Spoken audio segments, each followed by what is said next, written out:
Hey guys, welcome back to the channel. This is a story about what if Deku became the one I loved part 1. If you guys enjoy this what if and want to see part 2, comment down below and let me know before I start. Please do support for more awesome content.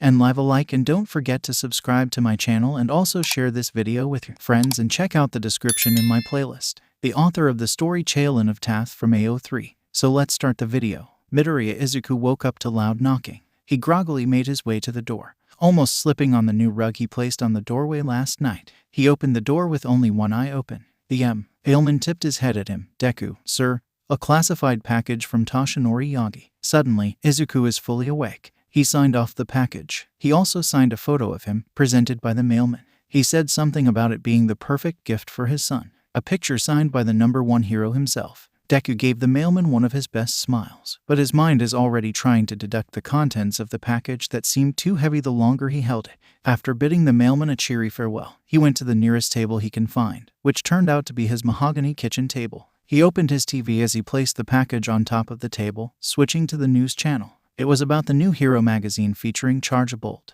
Izuku smiled as he saw Kaminari on the cover as the reporters showed it on screen. As they started to talk about the contents and the exclusive interview with the electric hero, Izuku opened his package. It's a red folder. The papers inside aren't that thick compared to Izuku's past missions. In Toshinori's handwriting, the word classified was written across the folder in thick black permanent marker ink. But the news all but forgotten, Izuku flipped the folder open. Clipped on the upper right corner was a rather pixelated picture of a man wearing a leather trench coat with gray fur as its collar. His face was almost unidentifiable, save for the man's sharp cheekbones and cat-like eyes that seemed to glow amidst the darkness of the picture. Izuku read over the details. Name's Kaworu Koto, known as Game Changer. He recently started to sell illegal stuff in the black market, but he is gaining popularity fast. His sales are getting astounding. It attracted the attention of the police as word got around that he was selling something that was derived from his quirk. No one knows what his quirk is. Izuku's mission is to investigate everything about him, from his quirk to what he sells, down to how he does his transactions and to whom he transacts with.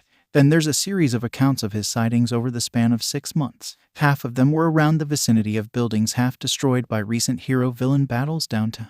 Izuku flipped more pages of the man's sightings until he reached the last page. A sticky note was attached. It was in Toshinori's handwriting. "Deku, if you accept this mission, please call me at your earliest convenience." He was about to grab his phone from where he left it on the kitchen table before sleeping the night before when the TV caught his attention.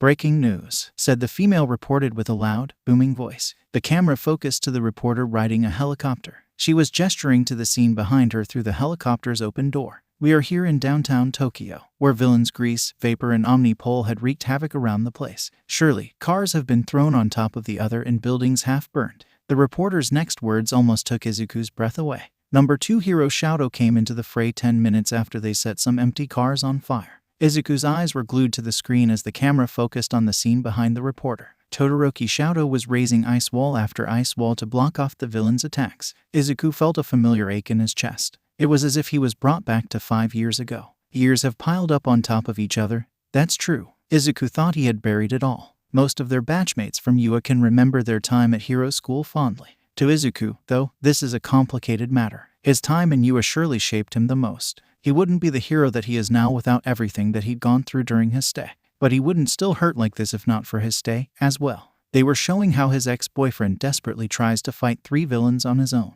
Shouto has been struggling to stay on his feet, the reporter was saying. Will someone be a hero to this hero? Izuku took a deep breath, placed the remote down on the countertop, and ran to get his hero costume. He gave the television one last look. "Shouto, please wait for me." Shouto's location was just a mile away. Izuku climbed up the rooftop of his building. Activating his quirk, he jumped from rooftop to rooftop. "Please be okay, Shouto." The moment he arrived at the scene, he immediately heard the helicopters hovering closer. Probably the reporters wanted to see the new developments. An explosion had Izuku running towards it. Sure enough, Shouto had already put up an ice barrier between him and the debris that was headed towards him. Izuku heard a booming laugh behind the wall of ice. "Can you still take it, Todoroki-kun?" Another car explodes, breaking Shouto's ice. The trio stood before Shouto. Izuku knew better than just rushing towards them. Their faces are familiar to Izuku. They were the villains Tsukachi was trying to locate. They like casualties and blowing up things. Their hobbies included trying to destroy cities into rubble. With this, they're becoming pretty famous. Their leader, 𝗓𝗓𝗧, can heat up substances made of oil and gases. That's how he makes the cars explode, by heating up diesel and petrol. He was wearing an overall that can be usually seen worn by gas station attendants. The woman wearing a bikini on his side is called 𝗲𝗡𝗺. She can lower or raise the humidity of the air around her. With this, she can recreate rain around her vicinity. The last one, 𝗵𝗵𝗃𝗄, walking on the other side of 𝗓𝗓𝗧, has a magnetic quirk. He can attract metals to his body, and at the same time make it repel against him. This can be very useful when it comes to attacks. They all have the advantage of range. Well, Shouto does too, but it seems like he was being overwhelmed by their constant and joint attacks. Izuku, on the other hand, has a short-range quirk. He was yet to master All Might's Oklahoma Smash or his Texas Smash. He was able to do it, technically, but he was nowhere compared to how All Might had used them. Izuku looked up to the rooftop of the building where he was hiding. Concentrating one for all a bit to his legs, he jumped up and was able to plant his feet on the concrete rooftop. His view is of the villains' backs, pretty much unguarded. He stepped back a bit for momentum, then ran off the rooftop, feet first. Each foot was able to hit 𝗲𝗡𝗺 and 𝗵𝗵𝗃𝗄 at the back of their heads. They were immediately knocked out. Before 𝗓𝗓𝗧's fist can connect to his jaw, Izuku dodged it, jumping backwards, putting a considerable distance between him and the villain. "Shouto," said Izuku. "I'm here." "Huh," drawled out the number 2 hero.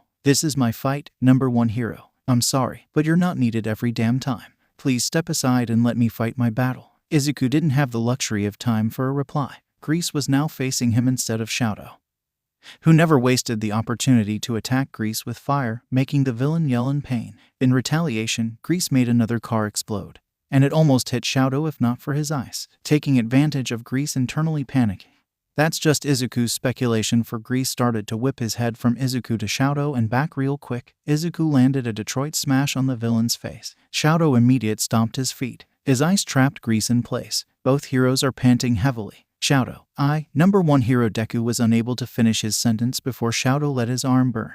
He shot fire against Izuku. He was able to move quickly, narrowly getting out the fire's range. The left sleeve of his hero costume got singed. Izuku stepped back, only to trip against ice. He barely kept his balance. What was happening? Confused, Izuku dared to walk towards his ex. "Shouto, what? I told you to move aside." Shouto spat. "You kept on getting in my way. I can't let you interfere with my plans anymore." Shouto shot his fire against Izuku again, making him fall back. Shouto growled, "Fight me, Deku." Izuku's blood ran cold. "Fight him." Shouto continued his attacks, alternating fire and ice. He was using the full extent of his quirk. Izuku realized as he dodged the fire and countered his ice with punches and kicks. "That all you got, number 1? Shouto yelled. Izuku was beyond confused. His mind went completely blank. He can't come up any speculation, any theory, any kind of answer as to why Shouto is doing this. They haven't seen each other nor interacted in any way for the past 5 years, since the day Shouto broke up with him on their graduation day.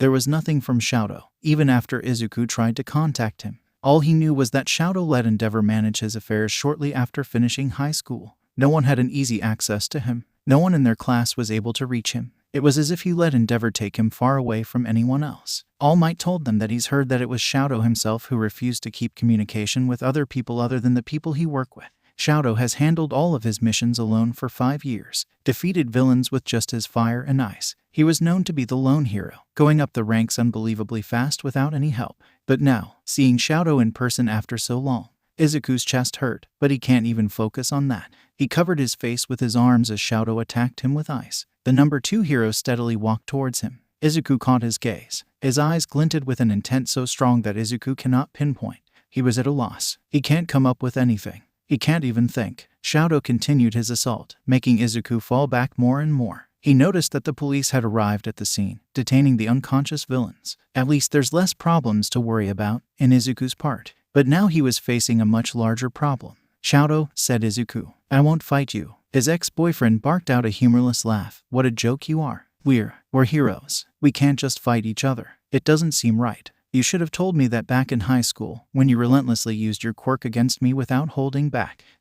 We were training then." "Shouto, what are you saying?" Shouto activated his quirk again, attacking Izuku with the height of his full power. Izuku had no choice. He fell back, running away. Shouto taunted, "What a coward. Can't anyone see this? The number 1 hero Deku, running away. Nothing but a coward. Can't even face me now, eh?" Izuku started to panic. Who is this person? Was he affected by a quirk that made him react like this? No, that can't be possible. No other villains were around. He made sure of that. Then, why? How? He stopped running and faced Shouto. I won't fight you. Coward. Have you forgotten? We are supposed to work and support each other. Not for the number one position, replied Shouto, touching the ground. Sharp ice extended from the concrete. Izuku failed to react in time. He gasped as the sharp ice nicked at the side of his neck. His gloved hand flew to the spot. His hand came back bloody. Everything overwhelmed Izuku like a blanket thrown on him. In an instant, he feels suffocated. Izuku realized it now. The glint in Shouto's eyes was his intent to kill. Before he can react, Shouto charged at him, striking him with fire. Half of Izuku's costume that covered his arm and torso sizzled to ashes. His skin ached, and he had to inhale sharply through his teeth. He gritted through the pain.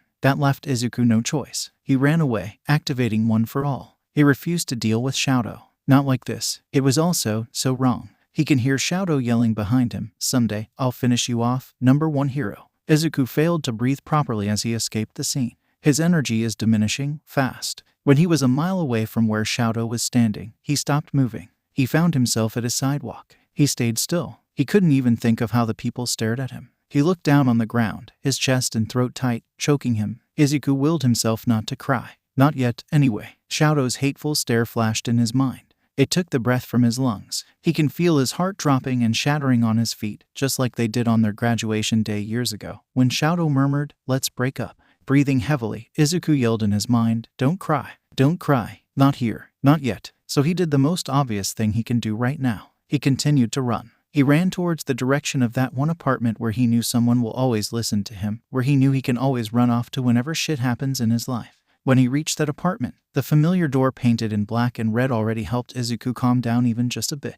Izuku knocked on the door with all the desperation and panic in his veins. From inside, he heard a muffled fuck off. Izuku kept on knocking. He knew he wouldn't be denied. In the end, there was some loud shuffling and more curses. Then the door burst open, revealing a very shirtless, very pissed blonde. 𝐒𝐭𝐚𝐲, Izuku whispered as he ran into Bakugo's arms, finally letting the tears fall. Fucker, of fucking course you're going straight here. Should have fucking known. Bakugo Katsuki snarled, pulling Izuku inside the apartment and kicking the door closed. Bakugo yelled as he patted Izuku's hair. He was gentle. Izuku cried some more. Coming. Izuku heard their bathroom door closing, footsteps nearing them. When Izuku lifted his head from Bakugo's chest, Kirishima Ijiru is standing by them. He removed himself from Bakugo's hold to hug Kirishima. The redhead activated his quirk slightly, his hardened arms encasing Izuku in a crushing hug that gave him so much comfort. Years have gone by, making Izuku realize that he found solace and support from the two the most. He heard Bakugo scoff, yeah, I know. I gives fucking better hugs than I do. Fuck you, Deku. Izuku knew that Kirishima must have given Bakugo a glare, which earned the redhead a whatever, you fuckers. He sobbed and bawled, soaking Kirishima's crimson riot shirt with tears and snot. He stayed like that for a long time, and Izuku felt like it took him hours before breaking away from Kirishima's hold to wipe away at his tears. With a curse, Bakugo disappeared in the bedroom and appeared shortly, throwing a roll of bathroom tissues at Izuku. He caught it and started wiping his snot. We watched it, Kirishima said softly, finally addressing the topic. We never thought it would get that bad. Bakugo plomped on their orange couch, crossing his hands over his chest. That half and half fucker deserves to die, he growled. Izuku turned to look at their television screen. The volume was low enough for Izuku to not make out what the reporter was saying. A clip of the fight was on loop though, and he finally saw how it looked on the camera. How Shouto attacked him with fire after Izuku tried to save him from the villains. The headline read, Number 2 hero Shouto out of control, attacks number 1 hero Deku. What they didn't capture though, was the seething hate that he made Izuku feel. He shivered. He hates me, Izuku said, voice low. Kirishima gave his hair a ruffle before jogging inside the bedroom. Izuku heard drawers opening and closing, and a closet door being kicked close. With a smile, Kirishima gave him a pair of shorts and a tank top when he came back to the living room. Hey, shitty hair, that's my clothes. Kirishima just shrugged. Your size is smaller than mine, so I figured they will fit Izuku better. The redhead turned to him. You know where to find spare towels, right? Please get changed first. Then we talk about it. I think that will make you feel a bit comfortable. Izuku looked at his half-singed hero costume, covered in grime. Get your ass moving, Deku, you look like fucking shit. Forcing himself to move, he walked towards their bathroom. He closed the door and looked at himself on the mirror. Bakugo was right, he does look like shit. His hair in disarray, eyes bloodshot from crying, costume ruined. He took a spare towel from the rack, opened the faucet enough to dampen the cloth, and closed it. He wiped away the grime from his body as if he can wipe away the pain he feels. When he came out of the bathroom after he changed, Kirishima and Bakugo, sitting on their couch, stopped talking and looked at him with worry. Fresh tears welled up, and Izuku tried hard to swallow the sob that threatened to escape from his mouth. "Hey," Kirishima started. He scooted on the couch to Bakugo's side and patted the space he made. Without another word, Izuku sat beside him, burying his face in his hands. He sobbed ugly. It's been so long and I never thought he can do that to me. He was never violent like that. We've known him for years, and Shouto never resorted to things like that." "You mean Bakugo-like things," quipped Kirishima, most likely to spite Bakugo. The reaction was instant, with Bakugo pushing Kirishima's shoulder away. "I'll blast you against the fucking wall, you hair for brains." "Hey, now," Kirishima said, patting Bakugo's thigh. "Izuku's here, and I'm not in the mood to be that rough. Maybe next time." Bakugo spluttered, his face and neck turning to a shade akin to Kirishima's hair. Deku chuckled. He was really grateful for them. He then felt Kirishima's hand rub Izuku's back up and down.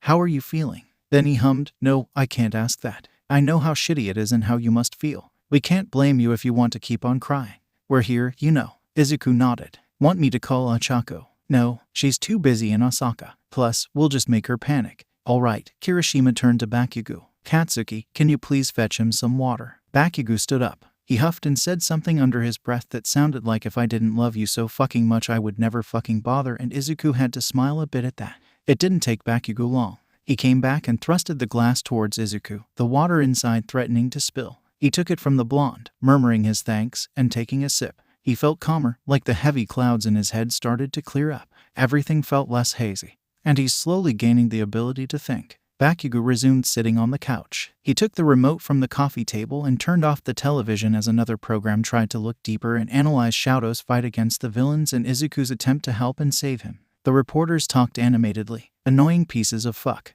They think they know so much. Assholes," said Bakugo. The blonde then took Kirishima's other hand and played with the redhead's fingers, sighing, and Izuku believed that touching Kirishima have always calmed Bakugo down. "Don't get me wrong, Deku, I'm still fucking mad. I can kill that bastard right now. Just say the fucking word." "I know, Kaken, I know." "Thank you," Kirishima sighed. "We need him alive to know what's going on, Katsuki." That earned Kirishima a grin. "Well, we can kidnap the bastard, tie him the fuck up, and make him fucking talk. I can make small fucking explosions and sting his skin until he opens his fucking mouth. That'll teach him a fucking lesson." Kirishima's phone dinged with a notification. He picked it up from the table and opened it. He quickly reached for the remote and turned it back on, switching the channel. It was Aizawa-sensei. It said, "Turn to channel 3. Urgent." Kirishima turned up the volume, and they started to hear the woman reporting. Though suffering from mild injuries, Hero Shouto had something to say about the incident today. Here's the full scoop. Todoroki Shouto's face filled the television screen, with microphones pointed towards him by several reporters. He was looking directly at the camera. Izuku flinched as his bi-colored eyes came into focus. Eyes that he had always loved, even years after they broke up. A side of Shouto's mouth turned up. "To number 1 hero Deku. Watch me defeat you to dust. I will become number 1. One reporter started to talk. "Hero Shouto, what brings this challenge on?" Shouto ignored the question. "You may have beaten me since high school, and I admit, you've been a worthy rival for years. But know this, that will end and I will have all of you as my witness." Another reporter threw him a question. "But, Hero Shouto, weren't you and the number 1 hero friends during your time at UA?" That made Shouto's head turn to look at the reporter the side of the camera. "Friends? We've never been friends. We're rivals, and rivals only." Never did I see him in such a positive way.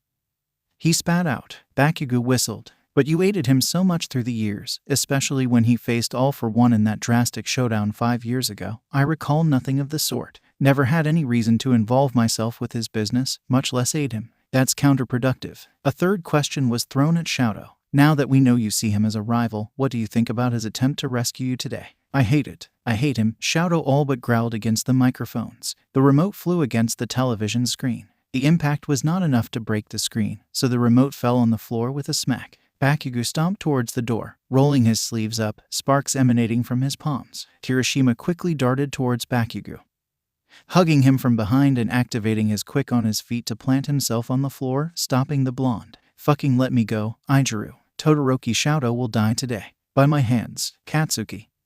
He fucking deserves to die. Can't you fucking hear the bastard? He fucking sound like his fucking father but fucking worse. He doesn't fucking act like a fucking hero. I fucking swear, Ijiru, if you don't let me go right now, Katsuki." Bakugo stopped. He knew better, though he will never admit such a thing, but he fears a yelling Kirishima. The apartment went silent, both breathing heavily. They turned their heads to look at the number 1 hero sitting on their couch. Bakugo sucked in a breath. Izuku is still. Quiet. Too quiet. His eyes dull and devoid of anything. Tears are free-flowing down his face. The lack of chest movement notified them that he wasn't breathing. Bakugo cursed. Shit, shit, shit, shit. Kirishima immediately let go of Bakugo. He ran to the couch and knelt in front of Izuku. He started to massage his friend's stiff shoulders in hopes to bring him back from his trance. Hey, breathe. Please breathe. It's fine. Let go, please, Izuku. Let go. Fucking hell. Bakugo reached for his phone from his pocket. Hospital? Kirishima shook his head. We can't afford that. We can't cause another ruckus. He turned back to Izuku, cupping his face. Please, Izuku, come back to us. Bakugo went over to them, shaking the green-haired man. Shit, Deku. Just fucking breathe. Kirishima met Bakugo's eyes, with the redhead starting to tear up as well. Kirishima took Izuku's cold hands and rubbed them together between his. Bakugo cursed again, and started dialing on his phone. After a few seconds, Bakugo turned the speaker on and brought the phone closer to his childhood friend. My boy, a gruff voice said on the line. Izuku's shoulder then lifted up as he breathed again. Kirishima and Bakugo shared sighs of relief. Izuku hiccuped as more tears went down his cheeks. He was shaking badly. All Might, H-E, H-E, S-H-H, S-H-H, S-H-H. All Might made more soothing noises. Aizawa and I are coming over. Please hold on until then. We'll make this right. All Might, Izuku wept. All Might, it's okay, my boy. You have us. Izuku nodded as if his mentor can see it. We'll be there with you, I promise. I'll drop the call now. And I trust Katsuki and Ijiru to support you well. With that, the line went dead. Bakugo put his phone on the table. Stop crying, Deku. He ain't fucking worth it. But Izuku went back to staring at nothing. At least he is now breathing steadily. But Katsuki, don't you think there's something more about this than meets the eye? Sure, he and Izuku broke up, but nothing happened that warranted that kind of behavior, especially from Shouto. He looked at Izuku's broken eyes. He did love Izuku, right? Even if it's in the past. That kind of hate runs deeply, more than a breakup. Bakugo frowned deeply. Ijiru. I think the half and half bastard hates Deku more now than I could ever fucking hate Deku myself. And you all fucking know I had some intense resentments towards Deku in the past. I was pretty fucking angry. But this is fucking something else. Exactly, replied Kirishima. This is more than what we think it is. He didn't even acknowledge what we all did together, especially when we all helped Izuku defeat All for One during 3rd year. Shouto played a vital part in that. I am hurt, too, that he rejected it all as if it never happened to him, like we all never happened to him. Can only imagine how Izuku feels. They watched as Izuku slowly closed his eyes, tired from all the tears he'd shed. He leaned on the couch's armrest without saying a word. And just like that, Izuku had fallen asleep. Kirishima stood up and took a blanket from their bed. He covered Izuku's sleeping form from his feet to his neck. Kirishima sighed. Kirishima felt Bakugo snake his arms around him, pulling Kirishima's back against Bakugo's chest. Bakugo dropped his chin on Kirishima's shoulder. Really wanna kill him? Kirishima reached up and caressed Bakugo's cheek. I know, love, I know. But first we need to figure this out. I'm thankful that All Might and Aizawa-sensei quickly jumped in on this. Who wouldn't? Fucking hell, with his fucking declarations like that. I'd wanna fucking do something about it. Kirishima hummed. You always want to do something about anything. This one's fucking different. We haven't even fucking forgave him when he suddenly broke up with Deku on graduation day. Without even saying shit about it. No fucking reasons. Just upped and fucking left. And now he's pulling this shit. What a fucking jerk. He's even more of an asshole than I was. Kirishima eyed Izuku as he slept. Considering what happened today, that may be true. Never seen Izuku broke like that before. We'll fucking get answers before I decide to cut off Todoroki Shouto's tongue for saying all that. Kirishima knew Bakugo would really do that if Izuku lets him. When All Might and Aizawa arrived, Izuku was still sleeping. Bakugo slipped on a shirt before opening the door, letting their old teachers walk inside the apartment. Their gaze immediately fell on Izuku. Kirishima smiled, but it was sad. He must have been tired, the redhead said to his old teachers. Of course he'd be fucking tired. His ex tried to kill him, said Bakugo. The blonde looked at his mentors. All Might, Irazuhedi, I guess it's wise that we move this to the kitchen. Toshinori and Aizawa followed Bakugo and Kirishima to their kitchen. Bakugo was rather proud of this part of the house with cutting-edge ovens and the latest stove model he can get his hands on. After all, when they moved in together, Bakugo swore that Kirishima's tongue will never taste crappy home-cooked meals for the rest of his fucking life. Bakugo's words. They all took a seat around the dining table. Bakugo crossed his arms over his chest. Fucking please let me at him, sensei. Aizawa immediately held up a hand. While we don't need that now, we might. Later on. 𝗵𝗃 was all Bakugo replied. Kirishima looked at the direction of the living room. Something else, something deeper is going on. Right, Toshinori sighed. Apparently so. It's uncanny for Shouto to act like this. Him being isolated by his father may have an influence. But it couldn't have gone this far. Kirishima sighed. The hatred seemed deep, sensei. Him and Izuku may have history together, but this is uncalled for. More than a grudge against a past lover, mused Aizawa. If you don't mind, may I ask if they had a bad splitting up? Bakugo scoffed. Endeavor's brat left Deku in the dark. Fucking broke up with him after the graduation ceremony. No fucking explanations. And then you all know what happened next. Izuku tried. We tried to get a hold of him in ways we knew how, continued Kirishima. We got nothing for years. We need more than just a meeting like this, said Aizawa. We can't just huddle in a corner and speculate. An investigation is in order, Toshinori said. We can't let this past us. It may seem to be a simple challenge of rivalry to anyone else, but we feel that this is different. We have to act upon this, to get people involved as much as we can. No shit, commented Bakugo. Everything must be done behind Endeavor's back, said Aizawa. If he finds out that we're looking into this, that we're scrutinizing his son, we will lost our access to Shouto completely. Bakugo hummed. Then how do we fucking do this? We will give Shouto a mission to investigate what can be wrong amongst his class back in high school. Sweet, said Kirishima, chuckling. Maybe he'll realize he's the problem all along. Exactly, said Toshinori. We need to reach out to the hero agencies. We are calling in members of class A. He's too hostile to Izuku, so involving him greatly in this investigation may jeopardize it. And though he seemed to deny what transpired during high school, he may respond to the rest of you better. Yes, replied Aizawa. This is the methodology. We give the Todoroki boy a faux mission wherein he will need to closely inspect class A. Then, we will slowly get your classmates involved. Shouto will respond by participating with social even you kids can come up with, to do his own investigation. When in truth, class A will be the one to investigate him. That includes you too. Of fucking course, replied Bakugo. Got nothing against that, sensei, Kirishima said, nodding. Let's do this. Aizawa nodded. I will contact Endeavor first thing tomorrow. I will pitch in this mission for his son. We should all pray that we can make him accept it. Once he does, I will push for a personal meeting with Shouto. We can hatch the plan then. Kirishima nodded. Sounds good, sensei. But we have decided to do something before everything, replied Aizawa as he looked at Toshinori expectantly. What? Why are you looking at me like that? Why do I have to be the one to tell them? Because, said Aizawa, slowly, I don't want to get my hands bloodied. Toshinori sighed. We want to know and gauge the extent to which Izuku can trigger Shouto.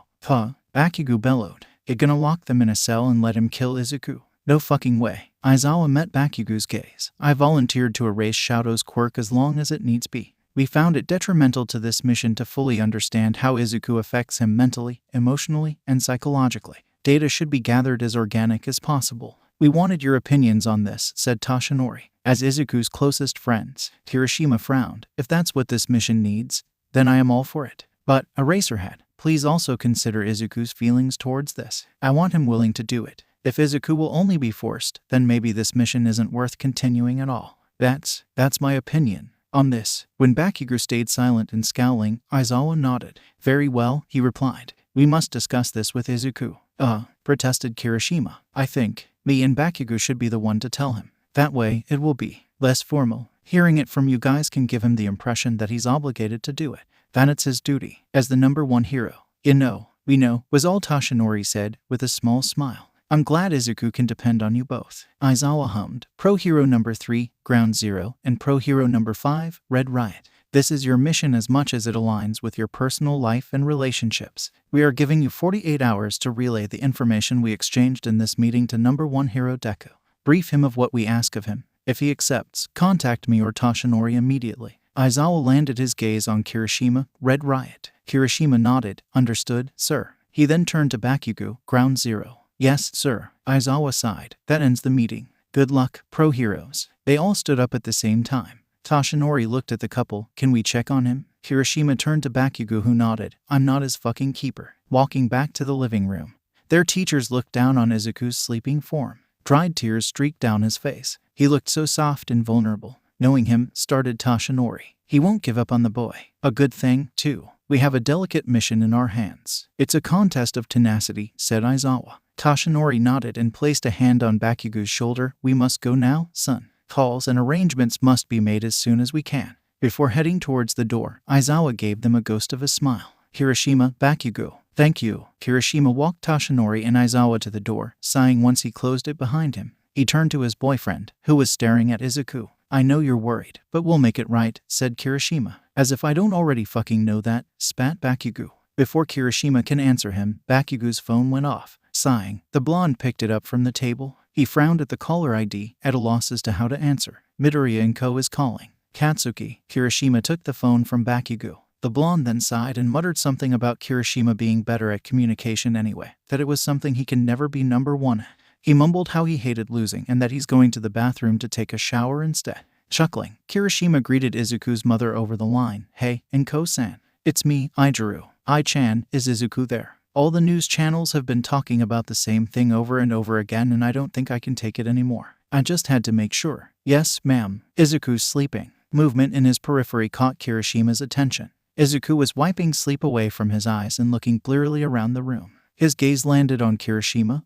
Yo, bro. He handed him Bakugo's phone. Here you go. It's your mother. Gingerly, Izuku took the phone and raised it against his ear. Mom. Kirishima can't make out what Inko was telling Izuku, so he sat beside him and waited for Bakugo to return from the bathroom. Izuku sniffed. Yes, Mom. I know. It's gonna be okay. I know it will. I don't know how, but I'll make it away. I promise. A pause. Trust me, Mom. I will be fine. I know, Mom. But I'm the number one hero. I should be able to do this. Another pause. I have everyone with me, too. And Mom, I have you too. Yes, Mom. I really do promise. Mom, thank you. I love you. Yes, I'll call. With the saddest sigh Kirishima has ever seen.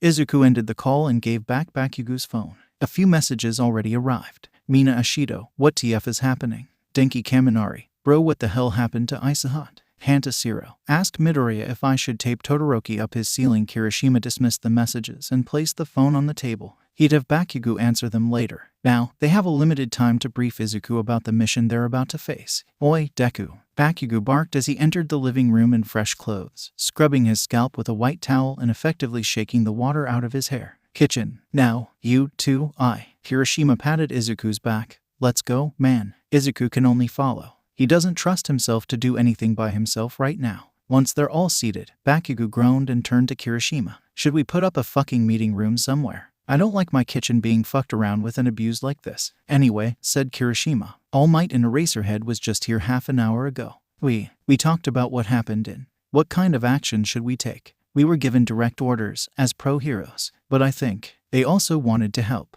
What's been happening is total shit and we can't wait to do something about it. Especially you, Izuku. We all know that. That's why we're going to do something about it now. Izuku's head spun and he had to clench his jaw to keep his head in one place and in one piece. He nodded. What did they say? Kirishima blinked. Shouto's to receive a faux mission that will directly involve our high school classmates. The rest of us will handle the investigation, for you know. He might reject us if you got too involved. But before that, they made a specific request of you. You need to fucking show up to Aizawa-sensei's office. With the fucking bastard there, Eraserhead will do his thing. With his quirk erased, they will know just how fucking badly you trigger him. As if we never saw that on television. They're fucking idiots, sometimes. Bakugo rolled his eyes dramatically. They want a confrontation, Izuku said as he started murmuring possibilities of failure of the plan. He was mumbling for 3 minutes to himself when he finally raised his head to look at Kirishima. Shouto. He will feel strained if we do this, right? He may hurt himself if he reacted badly. If he sees me. But once he know how he acts with you around, explained Kirishima, the better we know how to deal with him. Right. Izuku bit his lip. Once I agree, what will happen? Kirishima waved his phone. I will call Aizawa-sensei and tell him to proceed. And then, Kirishima hummed, he will initiate contact with Endeavor. Ask access to Shouto. They'll call on you once it's all ready, I think. And then I will leave everything else to you guys. It doesn't seem right. Bakugo raised a blonde eyebrow. To you, of course it's not. You fucking want to get your hands on everything, Deku. But fucking let us do this. Ijiru here will cry and fucking beg for your help once we have things that the number one hero can only accomplish. Thank you, Kaken. He turned to Kirishima. Please make the call. Tell them number one hero Deku accepts the mission. They can proceed as planned. Aizawa almost threw his phone against the wall if not for Toshinori entering his office with 2 already open cans of beer. He chuckled as he took the cold beer from his colleague. Tell me why we should drink during office hours. All Might gave him a short laugh. It's Endeavor. Aizawa hummed. Agreed. He took a sip from the can. I sent him 5 emails. 4 ignored. One with a reply that basically told us that Shouto will inclusively work for his agency. Fuck off, in Bakugo's words. Why can't I do it? Aizawa sighed and wheeled his office chair, making room for Toshinori as the blonde moved a chair beside him. They both faced the computer screen. Aizawa crossed his arms over his chest. Go open your email. We'll send one using yours. Let's see how Todoroki and G will react. Half an hour later, Aizawa wanted to throw the computer against the wall. Endeavor finally replied to their email. Greetings, former symbol of peace. Toshinori started to read off the screen. Aizawa rolled his already dry eyes. I, Endeavor, have considered Shouto's current standing in the hero ranks in correlation with the mission you requested him for. I have come to the conclusion that indeed, Shouto is the only hero great enough to accomplish such a hard task. He is my creation, after all. Toshinori had to sigh at that, but he continued to read the last sentences. I have already briefed Shouto about this development. He will be able to report to Eraserhead's office tomorrow at 9 in the morning. Sharp. I trust that my son will never fail. Signed, Endeavor, former #1 hero. That must be a pain to read, said Aizawa. At least we got him to agree, replied Toshinori. I will call Izuku in. No, not yet. We need to provide him context first. Something to urge him to jump on board. We need him wanting to do this. I don't have all day, sensei, was the first thing Shouto said to Aizawa the moment he stepped into the office. Aizawa nodded. Sit. I see no need to, sensei. This will be quick, I assure you, sensei. Your father must have briefed you with. He did. A mission involving class of your class. An investigation must be made amongst the official students of class. An anomaly has been detected. We chose you because. I won't. Silence. I won't do it, repeated Shouto. Father made me come here. Told me about the mission. But he didn't tell me that I should accept it. So, I'm telling you now, sensei. I won't do it. Why? I have nothing to do with old classmates. I have been doing hero work just fine without them. Reached #2 without them. A child's play of a mission about socializing with people I don't know anymore is just a waste of time. I want to defeat Deku. And fast. Shouto, I won't. Thank you for your time, sensei. Aizawa slid a card towards the edge of the table near Shouto. Personal contact details. I want you to immediately report to me once you've changed your mind. Sensei, I won't. Take it, Todoroki Shouto. I await your report to me soon. With a frown, Shouto took the card off the table and kept it in his hero costume's pocket. He turned around and got out of the door without uttering another word. The moment the door closed, Toshinori opened the other door connected to a confidential passageway. He smiled at Aizawa apologetically. I guess there's that. Aizawa stared at the door where Shouto just exited.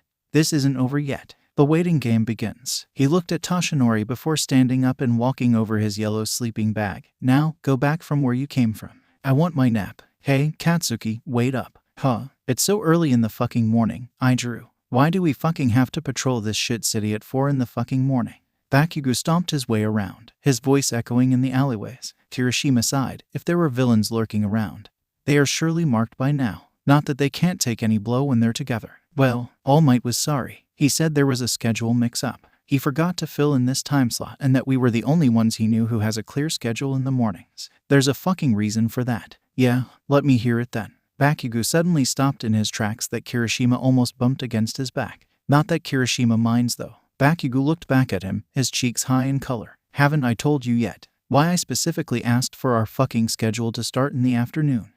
No, I have always figured that it's because you wanted to work out in the mornings instead. When Bakugo spoke, his voice was low. It's because you're fucking warm in the morning. Can't fucking help it. Wanna fucking cuddle all the damn time. This made Kirishima smile as bright as the sun. He hugged Bakugo from behind. The blonde heard a muffled, I love you so much, Katsuki. He pushed Kirishima away. Yeah, me too, shithead. Now let's get this over with. I want you in our bed. They were about to turn around and patrol one last street when, for Kirishima's lack of a better term, a disaster walked out from an alleyway. What a fucking surprise, Bakugo snarled. Kirishima didn't say anything. At this point, his boyfriend can no longer be stopped. And yes, of course, said boyfriend is already stomping away from him. And yes, towards Todoroki Shouto. Kirishima ran to keep up. Wanna fucking die today, half and half bastard. Ground Zero, greeted Shouto. Then he looked at Kirishima as he jogged near them. Red Riot. Hey, drawled Kirishima. It's been years, man. He draped an arm on Bakugo's shoulders, who just shook them off.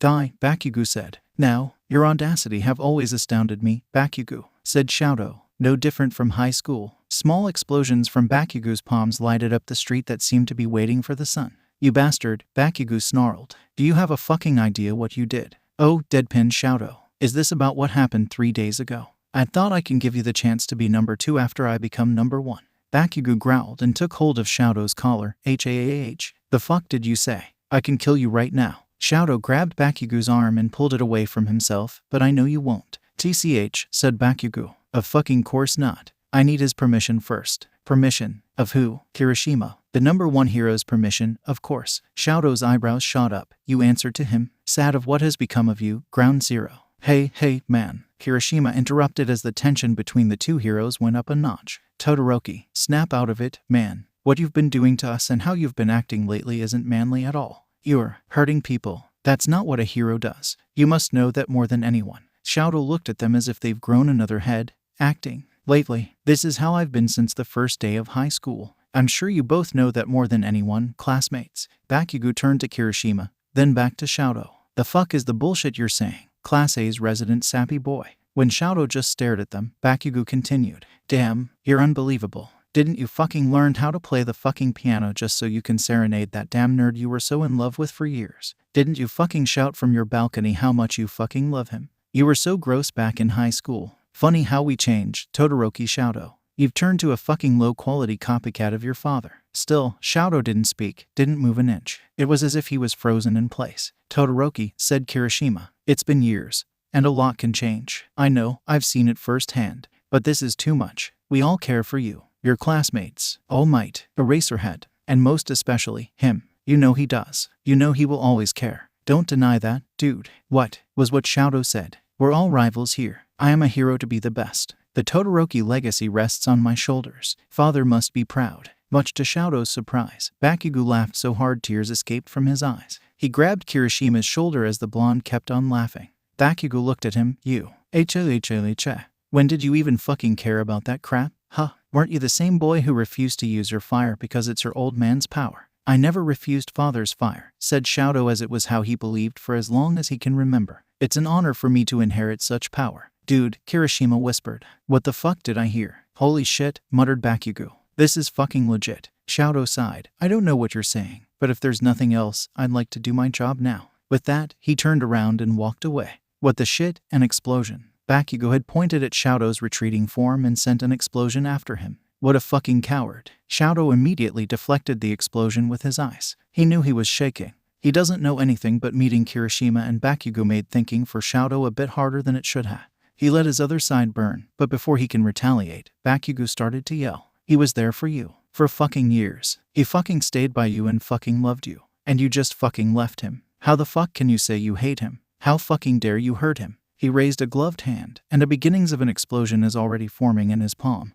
And I will make you pay, Katsuki, yelled Kirishima just as loud. Bakugo stopped. He looked away, fuming with rage, the veins in his neck sticking out. Kirishima rubbed his shoulder, but the redhead was looking at Shouto. You know what he said is true, bro. It feels like you've betrayed everyone who ever cared about you. You more or less denied all friendships we thought you treasured. Friends, Shouto never had of the sort. And Deku loved him. What a fucking joke. But as Shouto looked at Bakugo and Kirishima, he was sure of something. That they don't have any reason to lie. They may like Deku, they may be his friends, but Shouto knows. Dignity and heroism flows through their veins. Lying to Shouto about everything they've been saying won't get them anything. Here is where Shouto's problem lies. He can't process what he's heard. How can he love and be loved? He never strayed his eyes off being the best of them all. And how can someone like Deku care about someone like Shouto? That sounded like it can happen in another world, but impossible in this one. His head spinning, he looked at his former classmates. I don't believe you, he said as quietly as he could.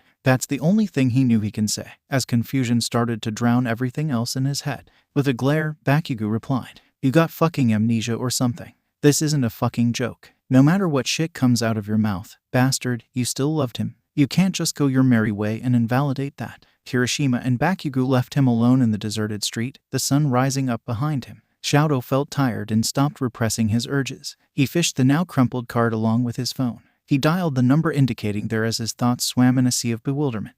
The call was picked up after 3 rings. Eraserhead, Shouto greeted. You know he will always care. Don't deny that, dude. He was there for you. For fucking years. He fucking stayed by you and fucking loved you. And you just fucking left him. How the fuck can you say you hate him? How fucking dare you hurt him? Voices float around Shouto's head, making it throb. Back in high school, he's never gotten close to anyone, much less the couple. He wasn't really expecting a warm response from either of them, except for maybe Kirishima, who was just really nice to anyone. But what he got was yelling and scolding from his former classmates. They started saying things that were pretty much impossible to ever happen in his lifetime. Saying that he was confused by it all is an enormous understatement.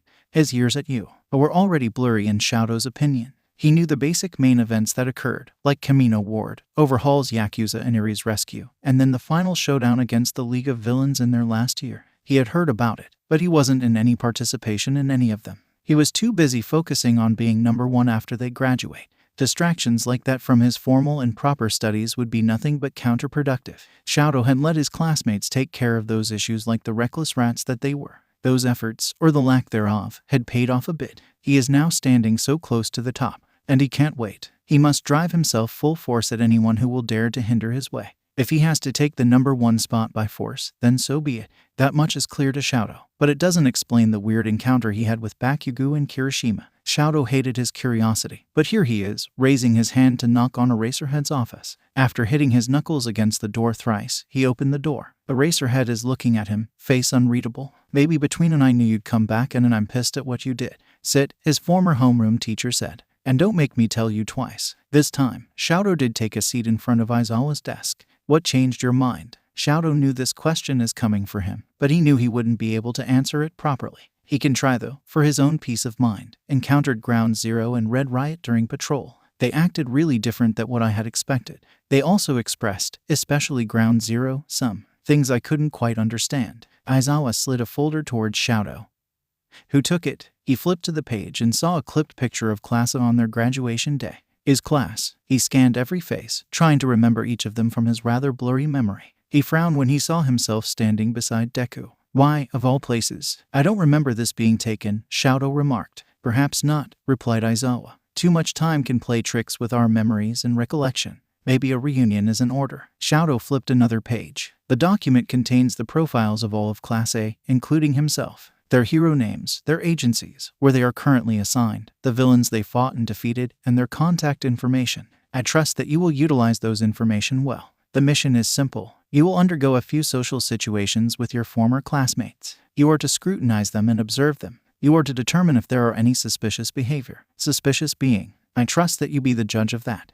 Once you have successfully pinpointed the member of Class A who exudes peculiar behavior, report to me as soon as possible. As indicated there, you have 3 weeks to complete the investigation. Are you sure about this, Shouto? His curiosity and urge to know more won him over. He nodded. The last 3 pages are the agreement forms. Please do sign them once you are more than 100% sure of your decision. You can bring the file home if you wish to take your time. Shouto took a pen from Aizawa's desk and started signing the forms. He removed the clip Aizawa's and the agency's copy and handed them. Sir, I don't want to waste my time any further. If this mission needs to be done, then I will see to it that it will be done. Aizawa nodded. One more thing. I would like to formally introduce you to someone who will work with you throughout this mission. Sadly, I don't expect you both to get along. But speaking on behalf of UA and the agency, we hope that you can attempt to reinstate your former relationship with him. Aizawa stood up, and when he spoke, his voice was louder. You may enter now, Izuku. Shouto whipped his head towards Aizawa so fast the moment his former teacher dropped the name. He started to stand, but cloth immediately surrounded him, pinning him down. The door opened, and Deku stepped in. He looked unsure and nervous, different from the smiling and confident symbol of peace and hope. Shouto wanted to use his quirk, and the moment he started to, he made the mistake of looking at Aizawa. With his quirk gone, he can no longer do anything. His trashing and turning on his seat proved to be useless. He stopped, admitting his defeat wordlessly. But as he looked at Deku, who just stood a couple of feet away from him, his mind raced and his heartbeat started to deaf his ears. He wanted to do something, anything, to eradicate him out of his sight, or maybe knock him out cold. The urge is just too strong, and it almost pained Shouto to not be able to do anything. Then Deku moved towards him. His breath hitched as the number one hero walked closer and closer and closer. He scooted as far as his current restraints can go. Then he realized that Aizawa's hold on him isn't perfect. He quickly leaped on his feet and escaped the cloth. And he knew Aizawa couldn't help but blink at his sudden movement. He immediately blasted ice against them, blocking their view of him as he tried to look for his escape route. He found that the doors were severely locked. The windows are tightly shut too. If he can turn those his ticket to get away, then it would take time for him to break them. No use. Shouto is still trapped, with just his ice dividing him from 2 pro heroes out to contain him. It took just a few punches for Deku to break the ice wall he's put up. He stomped his feet to create another barrier. But Aizawa and his cloth were already there. His urge to attack is already overpowering his reasoning to flee, and everything was suddenly so overwhelming. Deku was able to get through the new wall he's put up, and before he could duck, a tape wrapped around his waist. Aizawa's eyes found him, his quirk erased. The man looked really mad. He gritted his teeth. A pro hero like yours should be able to contain himself. Your father must have taught you professionalism, at least. You should have known better than trashing your superior's office with your quirk. Unprovoked, Shouto couldn't form an answer. He knew it was wrong. In so many levels, he just attacked someone inside a superior's office. The attack itself was destructive enough to make damage. He looked away, but then Deku moved again, towards him. In his sitting position, he tried to push himself against the corner of the room, trying to make himself seem small. He can't go anywhere now. Shouto couldn't understand why is he acting like this, why seeing Deku can get him in such a frenzy. He feels so much anger, so much hate. Years and years of pent-up hatred. Shouto believed that how he acted may be wrong, but it can be reasonable anyway. Deku kept on walking, and Shouto can't help but snarl at the number one hero. So you're all confident now that you know I can't do anything. No, Shouto, don't say my name. I'm sorry. You aren't. You shouldn't. I don't know what's happening, Shouto, but please let us understand. I'm not going down, whatever you may say. I don't answer to you, number one, and I will never. I won't yield to someone like you. Yield? No one wants you to yield here, Shouto. So, please. Shouto opened his mouth to speak, but he couldn't. Deku was already kneeling down to his level. He felt his quirk return, but it was already too late. He couldn't do anything. He's completely frozen in place. Shouto, and no, he gritted out, eyes wide. Deku reached out his hand. Shouto felt something so different in him suddenly unlocked as Deku's hand caressed his cheek with the softest and slightest of touch. Shouto, sharp pain shot through his head, making him groan. His head felt like it was already splitting into two, fiber by fiber. His breath went unstable, his heart beating wildly. He groaned again as another wave of pain hit him. Deku spoke again, but he can only register the sound, like he was underwater. He groaned again, and Deku's touch disappeared. After a few moments that seemed like hours, he felt like he was able to barely put himself out above water. The pain subsided, and he was able to let out loud and shallow breaths. Deku was nowhere to be seen. There was only a half-wrecked room and Aizawa looking at him sternly. When he's calmed down, Aizawa loosened his cloth and retracted them. Shouto heard him sigh. I'll be honest with you. We know that something like this might happen if the mission pushes through. But I must say, what just happened is something we never expected. Your hatred must run deep for Izuku. That much we can accept, though still highly questionable. But to lose control like that, you must have realized that it is something out of the ordinary. Shouto was confused too. It was as if something in him rattled, an uncontrollable force in him that seemed to react badly whenever the number one hero is around. But there's also other explainable things, like the haze of confusion when Bakugo and Kirishima encountered him. He wanted to know, too, wanted to understand. Are you sure you want this mission? Shouto looked at Aizawa. Deku has anticipated this kind of feedback, however, and he strongly suggested that he will investigate and conduct the mission separately from you if it happens. Shouto feels anger rush through him, knowing the fact that Deku had it in him to even think about him, to anticipate his moves. Once again, he has been read by the number one hero as easy as an open book lying on the cold pavement. He feels frustrated. He's been defeated yet again. Clenching his jaw, looking at Eraserhead. It was always like this, Sensei. Him beating me in every aspect of being a hero. Until now, I hate it. I want to be number one. Why do you want to be number one, Hero Shouto? For the Todoroki name. For father. Would you believe me if I tell you that I had this student, years and years ago, who wanted to prove the world that the pretenses of his name will never define him nor put him in shackles. He loved his friends with all of his heart. He never missed the opportunity to help them, even if it meant sacrificing himself. He almost gotten expelled because of that more than once. We knew that he would be one of the greatest heroes, just a matter of time, alongside the people he loved and loved him back.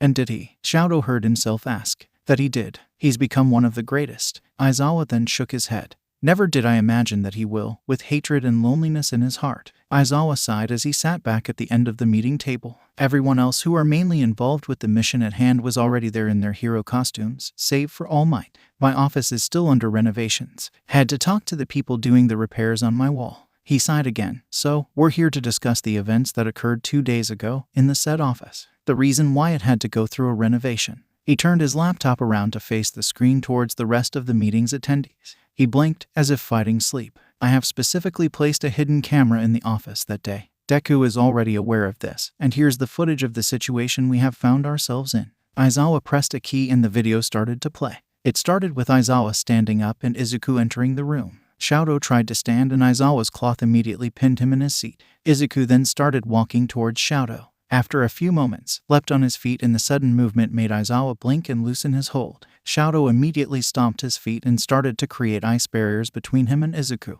He looked around the room wildly for an escape. Izuku then started to punch and break the ice walls Shouto has put up. Aizawa's cloth almost got him again. It went on like that for a few minutes until Aizawa's cloth wrapped around Shouto's wrist. His quirk got erased again. Without any more ice walls, Izuku started to move towards him. The number one hero knelt down and touched Shouto's cheek. In seconds, Shouto started clutching his head and thrashing around. Izuku stepped back as if he touched fire. He walked towards where Aizawa was standing, and then left the room. The video stopped when Aizawa loosened the cloth around Shouto's wrist. Aizawa turned the laptop around to the screen, faced him again. "I was really scared," murmured Izuku. "When I touched him, he looked like he was in so much pain. I don't want to put him through that again." "But that doesn't fucking explain why he's in pain in the first place," replied 𝗵𝘃𝗧𝗏. "Is he fucking allergic to touch now?" "Right," chimed in Kirishima. "His reaction is too weird. Sure, he and Izuku broke up and all, but this is just too much. He looked like he's experiencing something else. That what's happening here may be not as simple as we think. I'm just saying no,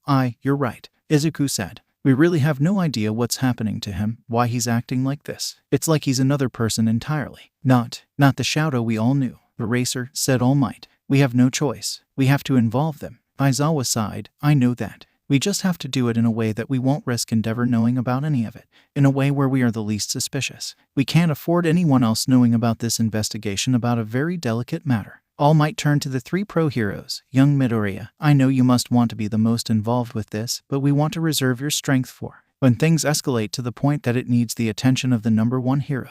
I hope you understand." Deku frowned and started muttering. "Everyone let him do it." 𝗵𝘃𝗧𝗏 took Kirishima's hand under the table and played with his fingers to pass the time.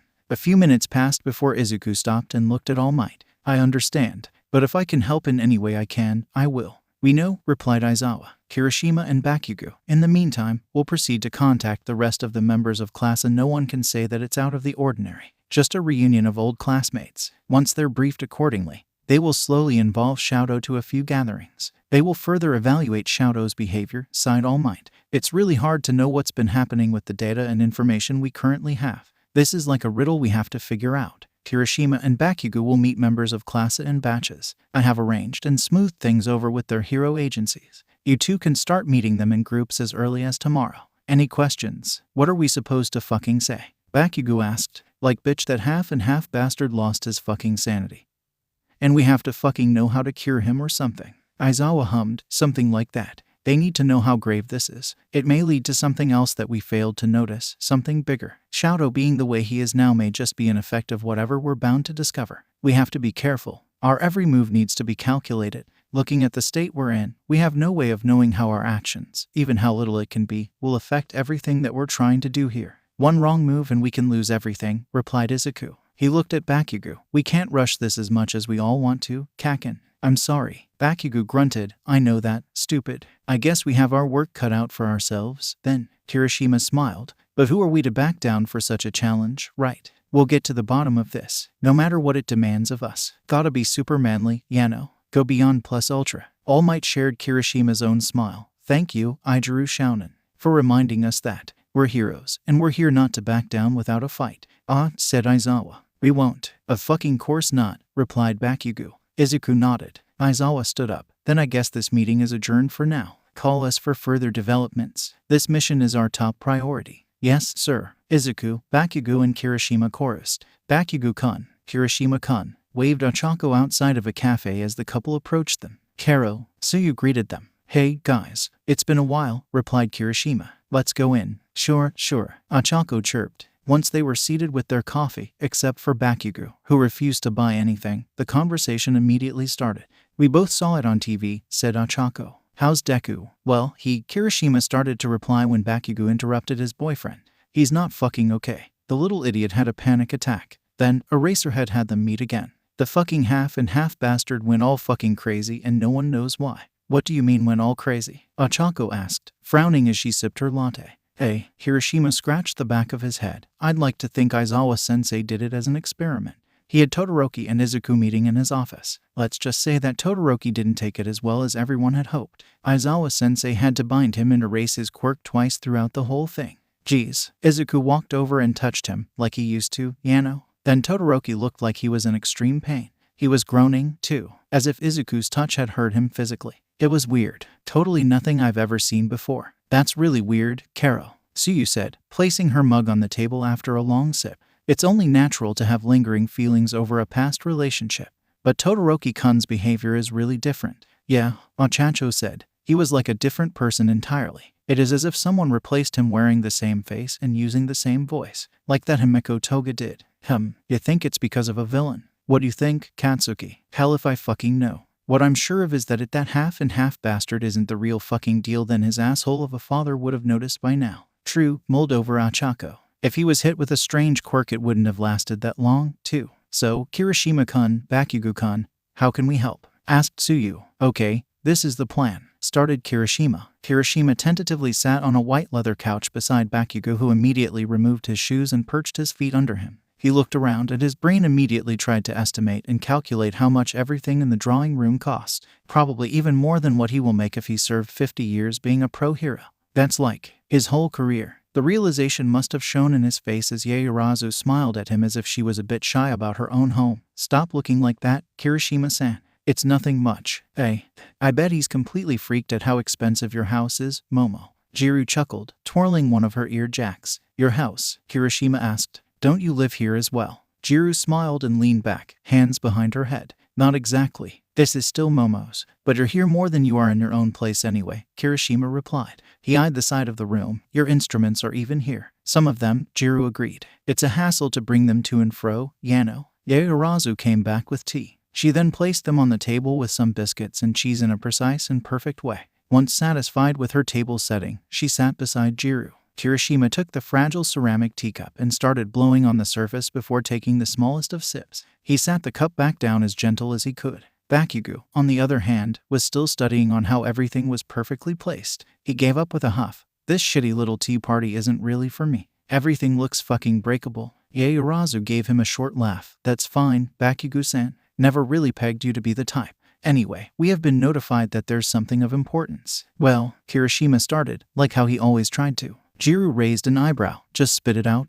It's about Todoroki. Todoroki-san. I figured it as much, said Ieyasu. It's all over the news. I never would have thought. Yeah, Kirishima said. Us too. Even Eraserhead and All Might reacted immediately. It's all out of the blue, said Jiru. Like bam. It's been years ever since any one of us had interacted with him. No one was allowed to work with him, especially those he knew when we were in USO. Why now? Because of stupid Deku, said Bakugo. He was on his rest day that day, I think. Or working from home. But I'm fucking sure he wasn't supposed to go in the scene. He did though, you fuckers know why. It was his first encounter with anyone else outside of the Todoroki Hero Agency in fucking years. It's fucking normal to be surprised. But he wasn't just surprised, continued Kirishima. He was angry. He hated that he was apparently interrupted doing his hero work. Then he just said all that on live. That fucking bastard also used his quirk against Deku when they met in Aizawa-sensei's office. He made trouble and went fucking crazy. So, this is an investigation. We shouldn't approach it in a linear way, said Ieyasu.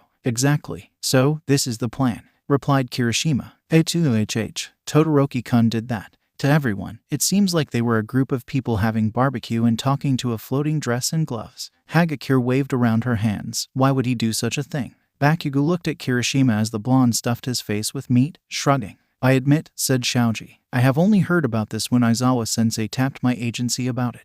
Been pretty much busy in the north. Same, replied Ajiro as his trail waved around slowly. This was a surprise. Didn't expect that we'll all meet again like this. Kirishima nodded. It is not the best circumstance to have a reunion, but this is also the time when we, as a class, should come together and help each other. Your schedules are tough to work with, so this will be a huge favor to ask. No, not a favor, Kirishima. Todoroki-kun is our classmate. We want to help and we will work it out the best we can. Shoji and Ajiro nodded. Kirishima fished his phone out of his pocket and unlocked it. Okay, so here are some of the clips and some footage. Despite the closed sign, Kirishima and Bakugo opened the glass doors of a small bakery and cafe. The doorbells jingled. Satu went out from the kitchen, wiping his hands on his apron. Hey, guys, please sit anywhere. Sorry for letting you guys go here this late. I still have to close up shop. It's fine, bro, Kirishima replied with a smile. As Kaminari had put it, Sato was braver than U.S. Marines for still taking up hero work while still keeping his own business running.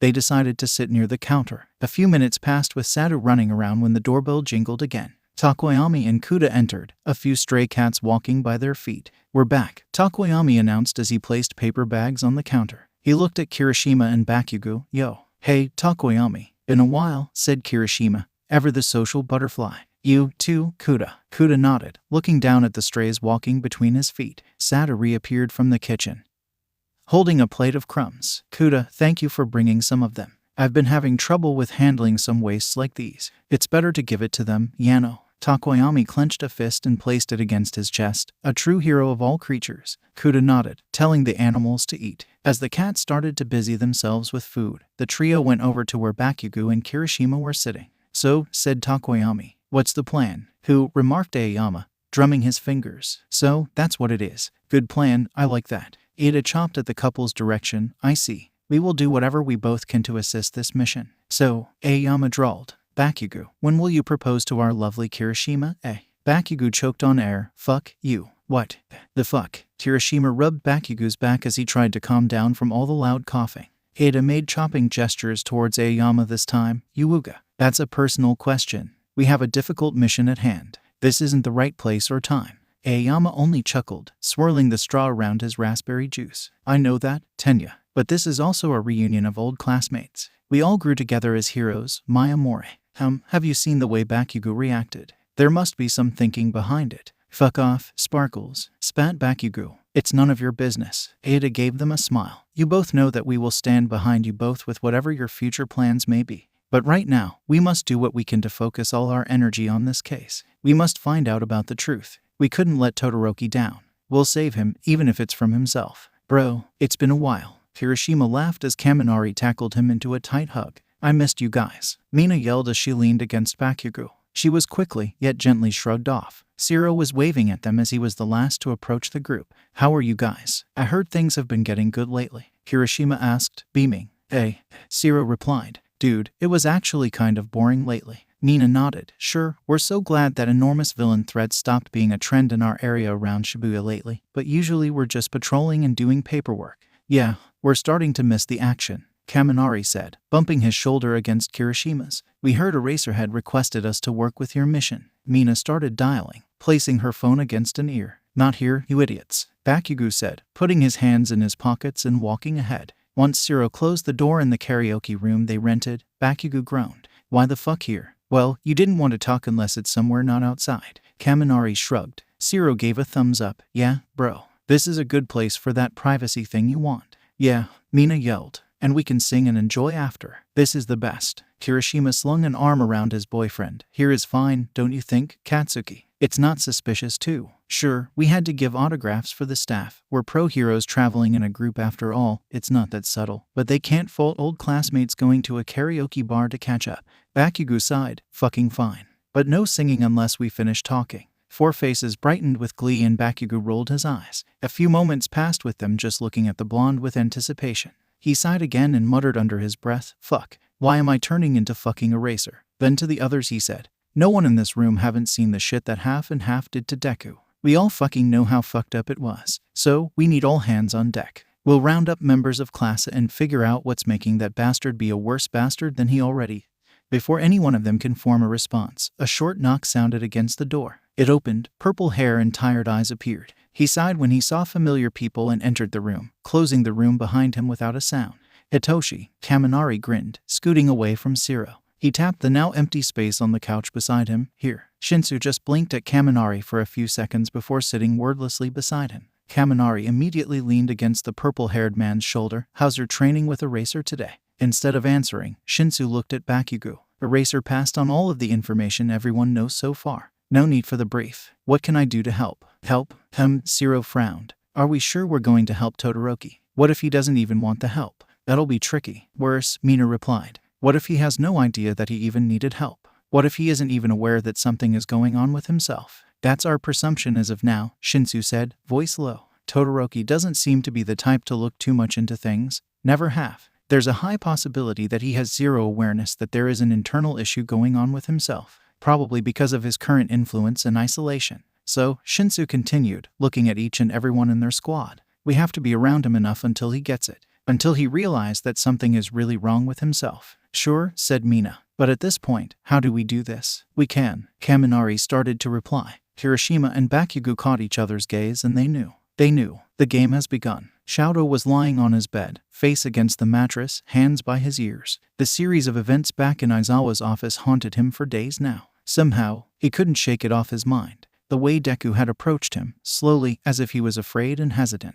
The #1 hero, fearless against villains and determined to save everyone with his fists and legs. But he was afraid of approaching Shouto. They have a history, Deku and Shouto. That much he knows. They were rivals to the core. Ever since that sports festival back in their first year at UA. He didn't back down, but somehow, Deku still won. Bakugo had placed first, but Deku got second, making Shouto fall on third place. It hadn't been enough, and still isn't, even today. Especially today. He's so close that he can almost taste being the #1 hero. Shouto wondered what will make him better than the #1. He cared, they say. Even loved him, they say. And Shouto loved him back, they say. It was all the opposite of what his memories and beliefs told him. It's not really possible. But if it really wasn't, then why did Deku touch him so softly, so affectionately, so warm? Was his truth blurry? Shouto shook his head against his pillow. There's no way memories can lie. No way his truth can lie. He must be delusional and overthinking too much. At this point, he shouldn't be distracted. His sight should stay on what he must do. He has a father to please. He wanted his father proud of him. He was a damn good creation of the mighty endeavor. Something Shouto carries with pride. He sighed. His phone then went off. Without looking, he grabbed said phone from where it was sitting on his bedside table. He accepted the call. Todoroki speaking. Hey, Shouto-kun. It's been a while. Just a few years, right? The voice was vaguely familiar. He did a mental scan of all his girl classmates and tried to find out whose voice spoke to him. Uraraka, Shouto guessed. You guessed it right. Got your contact details from Aizawa-sensei. She laughed. I may have threatened I'll make him float if he wouldn't give it to me. She sounded like she was just joking, but it was something Uraraka can totally pull off. Shouto replied with, to what do I owe the pleasure, #4? Don't be like that, Shouto-kun. When we heard Eraser finally had your contact details, we were just so excited. We just wanted to catch up. How does coffee tomorrow afternoon sound? We'll be with Tenya-kun and Asui-san. It'll be fun. Shouto tilted his head to the side and eyes the case file Aizawa had handed him days ago. This aligns with the mission he had to accomplish. He can even consider himself lucky that he didn't have to reach out or anything. Ochako had decided to come to him instead. All right, Uraraka, message me the address, and I'll be there. Tenya, I'm so excited but I'm also so nervous. What will he say? Do you think we'll scare him away? I don't want him to be afraid of us. Ochako mused, looking at Ada, who drummed his fingers against his chin. We just need to be careful and handle this as delicate as we can, Ochako. But Shouto-kun doesn't have any reasons to be afraid anyway. It's just us and he knows better than anyone that he'll be safe with us. But Todoroki-kun seemed to know things differently now, said Tsuyu. If what we know right now is really true, then there must be something wrong with how he recalls things. Ochako and Ida's faces fell a bit. Tsuyu was right. Shouto seemed to have changed so much. But we'll make it right, Ochako said, taking both of Tsuyu's hands. We don't have to worry about anything. Then Ochako spotted Todoroki entering the cafe. She immediately stood up and met him by the glass doors. Shouto-kun. He really came. Shouto only nodded. They walked towards their table. Ochako waited for Shouto to sit himself down before doing so herself. She propped her elbow against the table, chin on her palm. How have you guys been? Shouto started, a bit awkwardly. Karo, started Tsuyu. Been all over Japan. Mostly stayed in fishing villages. They needed a hero who can manage being in water a lot. Karo. Shouto looked thoughtful. You took down a shark villain? Yes. Oh. Tsuyu scratched her cheek lightly. I didn't know you knew about that, Shouto-kun. It was very difficult, Karo. He was huge and can move in the water than I can. He was out to destroy the port. Said that the activity in the area annoys him, Karo. So he only thinks about himself, said Ochako. Yeah. The fisherman gave him food, too, as a peace offering. He killed the fishermen who went to his house. Then the other fishermen, too. He attacked them during the night. We had to do something. Ida chopped his hand on Tsuyu's direction. That was very brave of you, Asui-san. Tsuyu shook her head. Him being detained didn't bring the fishermen their lives back. Families mourned, and the village suffered. I wished I acted sooner, Karo. Their lives were on my hands, and I failed to do anything for them, much less saved them. Ochako nodded. I'm sorry, Asui. But that's what our job entails, I guess. We're heroes and we can try to save others even at the expense of our own lives.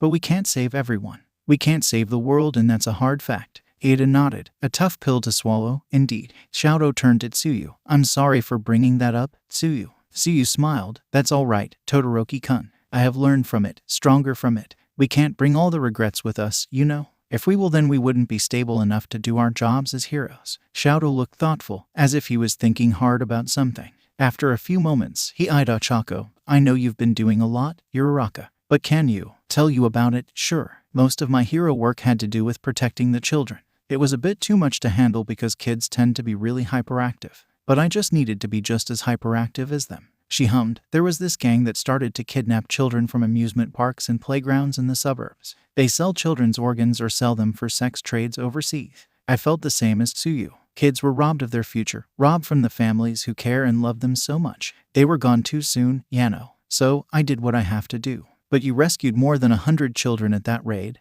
Ochako-chan. I'm sure you've done your part. You tried hard, and that's what matters for us as heroes, right? Yeah, Ochako smiled, but it was sad. I wish I could have done more for them. So I did try. I got myself involved with children's rights and orphanage work. Had to provide more for them. The kids just deserve the world. I couldn't let them suffer anymore. She sighed, a child's smile full of innocence and hope. That's one of the best things in this world. What about you, Tenya? I know you've been pretty busy too. Ida pressed the bridge of his glasses higher. Well, I have been busy with protecting both the streets and the information that passes throughout the country. Being involved with the intelligence department of the Japanese government was a bit of a struggle. He made a chopping gesture at his side. People are hacking too much. They use information and data against people. It doesn't seem as bad as physical violence, but it is still a violence. People's personal information shouldn't be taken without consent. Ida looked at them. I had dealt with this huge bank robbery issue last year. These group of hackers had infiltrated more than 100 bank account details and passcodes. They took money and wired them to an underground account overnight. It was really hard to trace. The bespectacled man sighed. It was a race against time.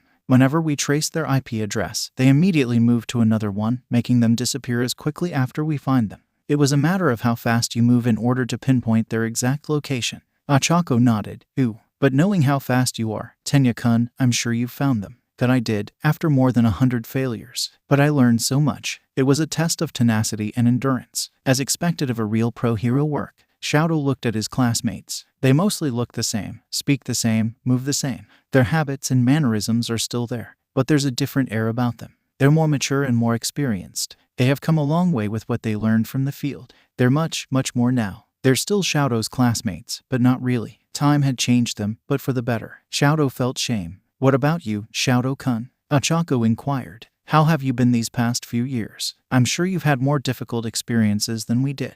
You're the number 2 hero. After all, they must have given you tougher assignments. Shouto frowned. Not tough enough. I immediately started working for father after graduation. Been in his company until he retired. An overglorified sidekick, if you will. There were almost no fieldwork like you guys went through. It was all covert assignments. Father didn't want me to use my quirk as much as I did in school. But he never lacked in giving me the right difficulty in my daily training with him. He wanted me to stay in shape in case my quirk is needed during an operation. So, what kind of operations did you handle, Todoroki-kun? Asked 𝗬𝗪. Mostly involving the underground and the black market. Father has taken interest with it years ago, but more so lately since his retirement. He's given me buy-bust operations, and some were even overseas. It wasn't as hard as what you guys went through. I can't recall if there was a time that I learned something new with what I was doing. I just go along with father's orders and executed them exactly how he'd asked me to. Ida, Ochako, and 𝗬𝗪 looked at each other and back at Shouto. Ochako placed a hand on top of Shouto's on the table. Hey, Shouto-kun. That's all right. We have our own different pace of doing things. It just so happened that your father... Her face went a bit grim for a second, but Shouto thought it was just a trick of the light as she smiled so brightly immediately, as if nothing weird had happened. Well, your father was the number 1 hero. I'm sure he's given you the right assignments and operations that fits you. I guess Ochako is right, said Ida. You became number 2 with everything you have done up until this point. Shouto opened his mouth to speak, but a familiar theme song played. Everyone turned their heads at the TV hanging on one of the walls of the cafe. It was the Yui theme song. Ho, ho, the announcer said, most probably present Mike. This year's sports festival is almost here. A series of clips show different classes from different courses as they do their physical training during class. This makes me feel really old, muttered Ochako. It's been years since we first had our sports festival. 7 years, 8 years. Ida wondered. It's really been so long. How we fought with just our own selves and own wants on the line. 𝗬𝗠 nodded. Those are really the simpler times, Karo. Sometimes I'd like to think that if maybe there's a way to go back and maybe do better. Shouto couldn't say anything. His classmates, these pro-heroes, really have their eyes set on taking care of the world and everyone in it. And what did Shouto want? To be number one. His desire to be the best seemed to pale in comparison as to what they have taken as their life's mission. Shouto looked down on his hands. Remember our first year? Ochako gushed, laughing. Bakugo was chained and all. He looked so feral back then. He changed so much from back then. I'm so happy for him, too, that he seems to be really happy with his life. 𝗬𝗠 looked at Shouto. Yeah, you and Bakugo really had an intense fight for the number one spot, but not as intense as yours and Izuku's, chided Ida. Izuku lost early, too, but we couldn't fault him with it. His quirk was so destructive back then. 𝗬𝗠 and Ochako nodded, almost solemnly. Shouto was confused. Which sports festival is this? Our first year, said Ochako. You did really great, Shouto-kun, being in second place and all. Second place. No, I was third. Tokoyami-kun was third, Ida supplied. Dark Shadow was already strong back then, too. We had to keep up with him. No, Shouto frowned. He recalled his memories of first year. They were hazy and blurry and seemed to be scattered all, but he was sure. His head still retained the facts he needed to know. Deku beat me. He was second. He was untouched, in control, and strong. Always stronger than me. Shouto, Ochako said. She was frowning this time. Shouto, Deku didn't make the cut. You did. Don't you remember? What? Izuku took so much physical damage during your fight, but he was happy with the scars he got from it, he said to me personally. Ida frowned too, because he was able to make you use your fire, and accept the rest of you after denying it for so long. That it's your own power, not your father's. What? Now Shouto is definitely worried. What they were saying is too weird, too different than what he can recall. I've never denied my old man's power. I have always used all of it. My fire. I have always seen it as an honor to inherit such great power. I am rather proud of it. Shouto looked at his full-length mirror as he fixed his hero costume. He was supposed to be on patrol of 3 avenues for this evening. He wanted some rest, to figure out anything and everything that seemed to be happening around him. But that wasn't the case. After he was satisfied of how his costume fit him, he went over to his apartment's kitchen counter. After he graduated, Endeavor had bought him a condo unit near their agency as a gift. He wanted Shouto to live by himself, to be able to stand on his own properly. He's a pro-hero now, and he should also be able to take care of himself. Plus, said Endeavor, Shouto will be able to focus on his hero work if he lives alone. Shouto took his bottle of multivitamins and opened the cap. He took a pill and popped it into his mouth. He grabbed a glass of water and downed it. He closed the bottle cap. He wasn't a fan of supplements and vitamins, but his father had insisted on this particular pill. He said that it has the right ingredients for him to be stronger and will definitely enhance his quirk. He placed back the bottle in the now empty glass of water on the countertop. He looked around his place to check if he was forgetting anything. After he decided that he wasn't missing on anything, he headed out, locking the door as he went out. He jogged down the stairs instead of taking the elevators from the 14th floor. Being the number 2 hero, everyone knew him by default. His day would begin with posing for pictures with fans and getting unusual and weird question he'd rather not answer. Taking the stairs down proved to be efficient. Not only it helped him get started by conditioning his body, it also allowed him to avoid unnecessary human interaction. The moment he stepped out of his building, the city was already all lit up with bright lights and electronic billboards. He started his patrol, walking in dark alleys, surveying every nook and cranny the city has to offer. Then so far, Shouto already thinks this patrol would be terribly uneventful and boring. When he exited an alley, he almost bumped into a running kid who looked about 3 years old. His mother was following closely behind, asking him to stop. Then, the kid, seeing Shouto, stopped. He pointed at the number 2 hero, Shouto. Bad hero. Hurt Deku. Shouto was stunned that he couldn't speak or move. The kid was glaring at him. Say sorry to Deku. He help, but Shouto get attack. Bad Shouto. The mother then caught up her daughter, holding her by the waist and lifting her up. She turned to Shouto. I am truly sorry for my child's behavior, Hero Shouto. I'm sure she doesn't mean it. Shouto held a hand up. It's all right. The mother bowed to Shouto before walking away. The kid turned in her mother's arms, facing Shouto, then stuck her tongue out, still glaring. Shouto watched them walk away until he could no longer clearly see them. It was only then he resumed his patrol, placing both hands in his pockets. What the kid said started to bring thoughts to Shouto's brain. Did people actually think that he's a bad hero now? Because he attacked Deku when he tried to help? No, Deku didn't go there to help. He was there to steal Shouto's moment, to get in his way. Always to get in Shouto's way. Deku has been doing that to him for years. It was something Shouto doesn't want to happen anymore. He couldn't let Deku stay as the #1 hero anymore. He wasn't bad. He'll save everyone and prove that even from the start, he is the most deserving of the #1 spot. And only then will his father, the great Endeavor, will be proud of him. It was the one thing Shouto wanted the most, to give his father the honor he was born for. He entered a back alley of a club, looking for anything suspicious enough. There was a couple against the wall, getting it all heated. They broke apart upon seeing Shouto. He barely registered the woman's shocked face. He continued walking until it was connected to a series of alleys. Shouto then sensed a presence on his right as he took a turn. He shot up his hand, poised to freeze the intruder. Then the person gasped, "Todoroki-san." Shouto blinked, as if he couldn't believe who he was seeing. She wasn't wearing her hero costume, so Shouto assumed she wasn't there for any hero work. But why is she hiding in a dark back alley? "Yaoyorozu," he greeted. "It sure is uncanny that I find you in this part of the city." "Oh, that." She smiled. She fell into step with Shouto as he continued to walk. "I was waiting for my driver to pick me up. I had wanted to take a look around after visiting my favorite antique shop. But then, these men spotted me and recognized who I was. I had to hide. I was on my rest day, so I really couldn't use my quirk. And it wasn't even a situation where I should use it." Shouto remembered the class of file Aizawa had given him. "You are currently assigned in Hokkaido, right?" "Yes. I'm surprised you knew about that, Todoroki-san." Shouto eyed her. "Should I not know?" She smiled, waving her hands in front of her in Shouto's direction. "No, nothing like that, Todoroki-san. It's just, no one from our class was able to talk to you ever since we graduated from UE. You were really busy, and the cases you've got were highly classified and handpicked by your father. We never got the chance to work with you." She tapped her pointer against her chin. But I don't believe it was anything bad. It helped you be where you are right now. Being the #2 hero is really an amazing feat, Todoroki-san." "Not amazing enough," he spat. He looked away from Momo as soon as he said it. "I saw your fight recently," Momo then said. "It was a bit surprising. Everyone I have spoken to from our old classmates were seriously worried when you went 3 versus 1. They all had powerful quirks, too. Everyone can see that it was really difficult. Even for a high-ranking pro, it was indeed okay to ask for help. So, when the #1 appeared to help, we were actually relieved." "He wasn't there to help," said Shouto, speaking his earlier thoughts. "He was there to take the win from me. He was only there to mess things up and get in my way." Momo hummed. "Well, I have heard that it was supposed to be his rest day or a day that he was supposed to work from home. So, technically speaking, he was out when it comes to doing hero work. That much was understandable. He did it to annoy me and take me for a fool. He wanted to brag that he was better than me. I don't that was the case, though, Todoroki-san. I'm sure he really just wanted to help you. We're heroes and we should work for each other, too. Especially now that villains evolve and they get stronger each day, just like heroes do.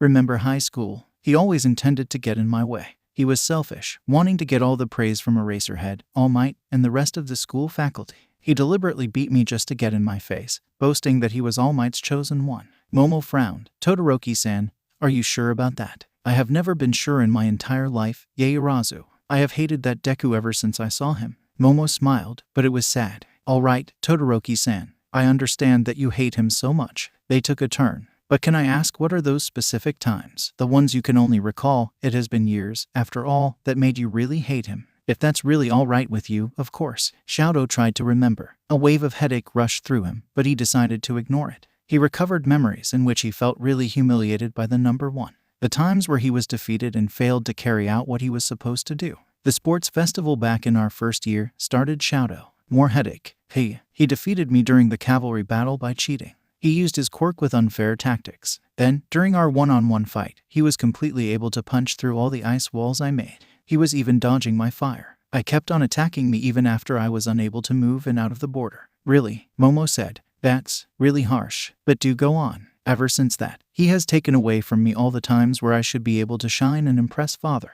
I failed the provisional licensing examination because he stole all the other students I was aiming at.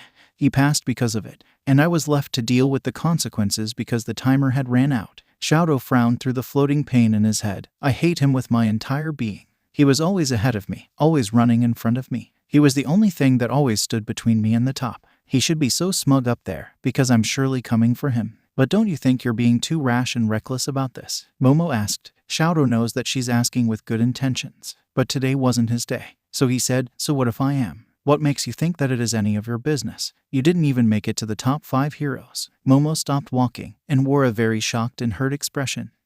"I was trying to understand where you're coming from, Todoroki-san." I simply wanted to know and be aware of what's happening with you after all these years. I have never thought that you will change into someone like this. Someone like what? She shook her head, face dropping. I was your friend, Todoroki-san. I had wanted the best for you and wished you luck every time I see you on the news. But you're not the Todoroki Shouto I know. People change. I changed for the better. I got stronger all on my own. What old classmates must think of me now shouldn't something I care about. It won't help me teach the top. It won't help me defeat the number one. Momo nodded. I see. I think I understand you better now and what has changed about you, Todoroki-san.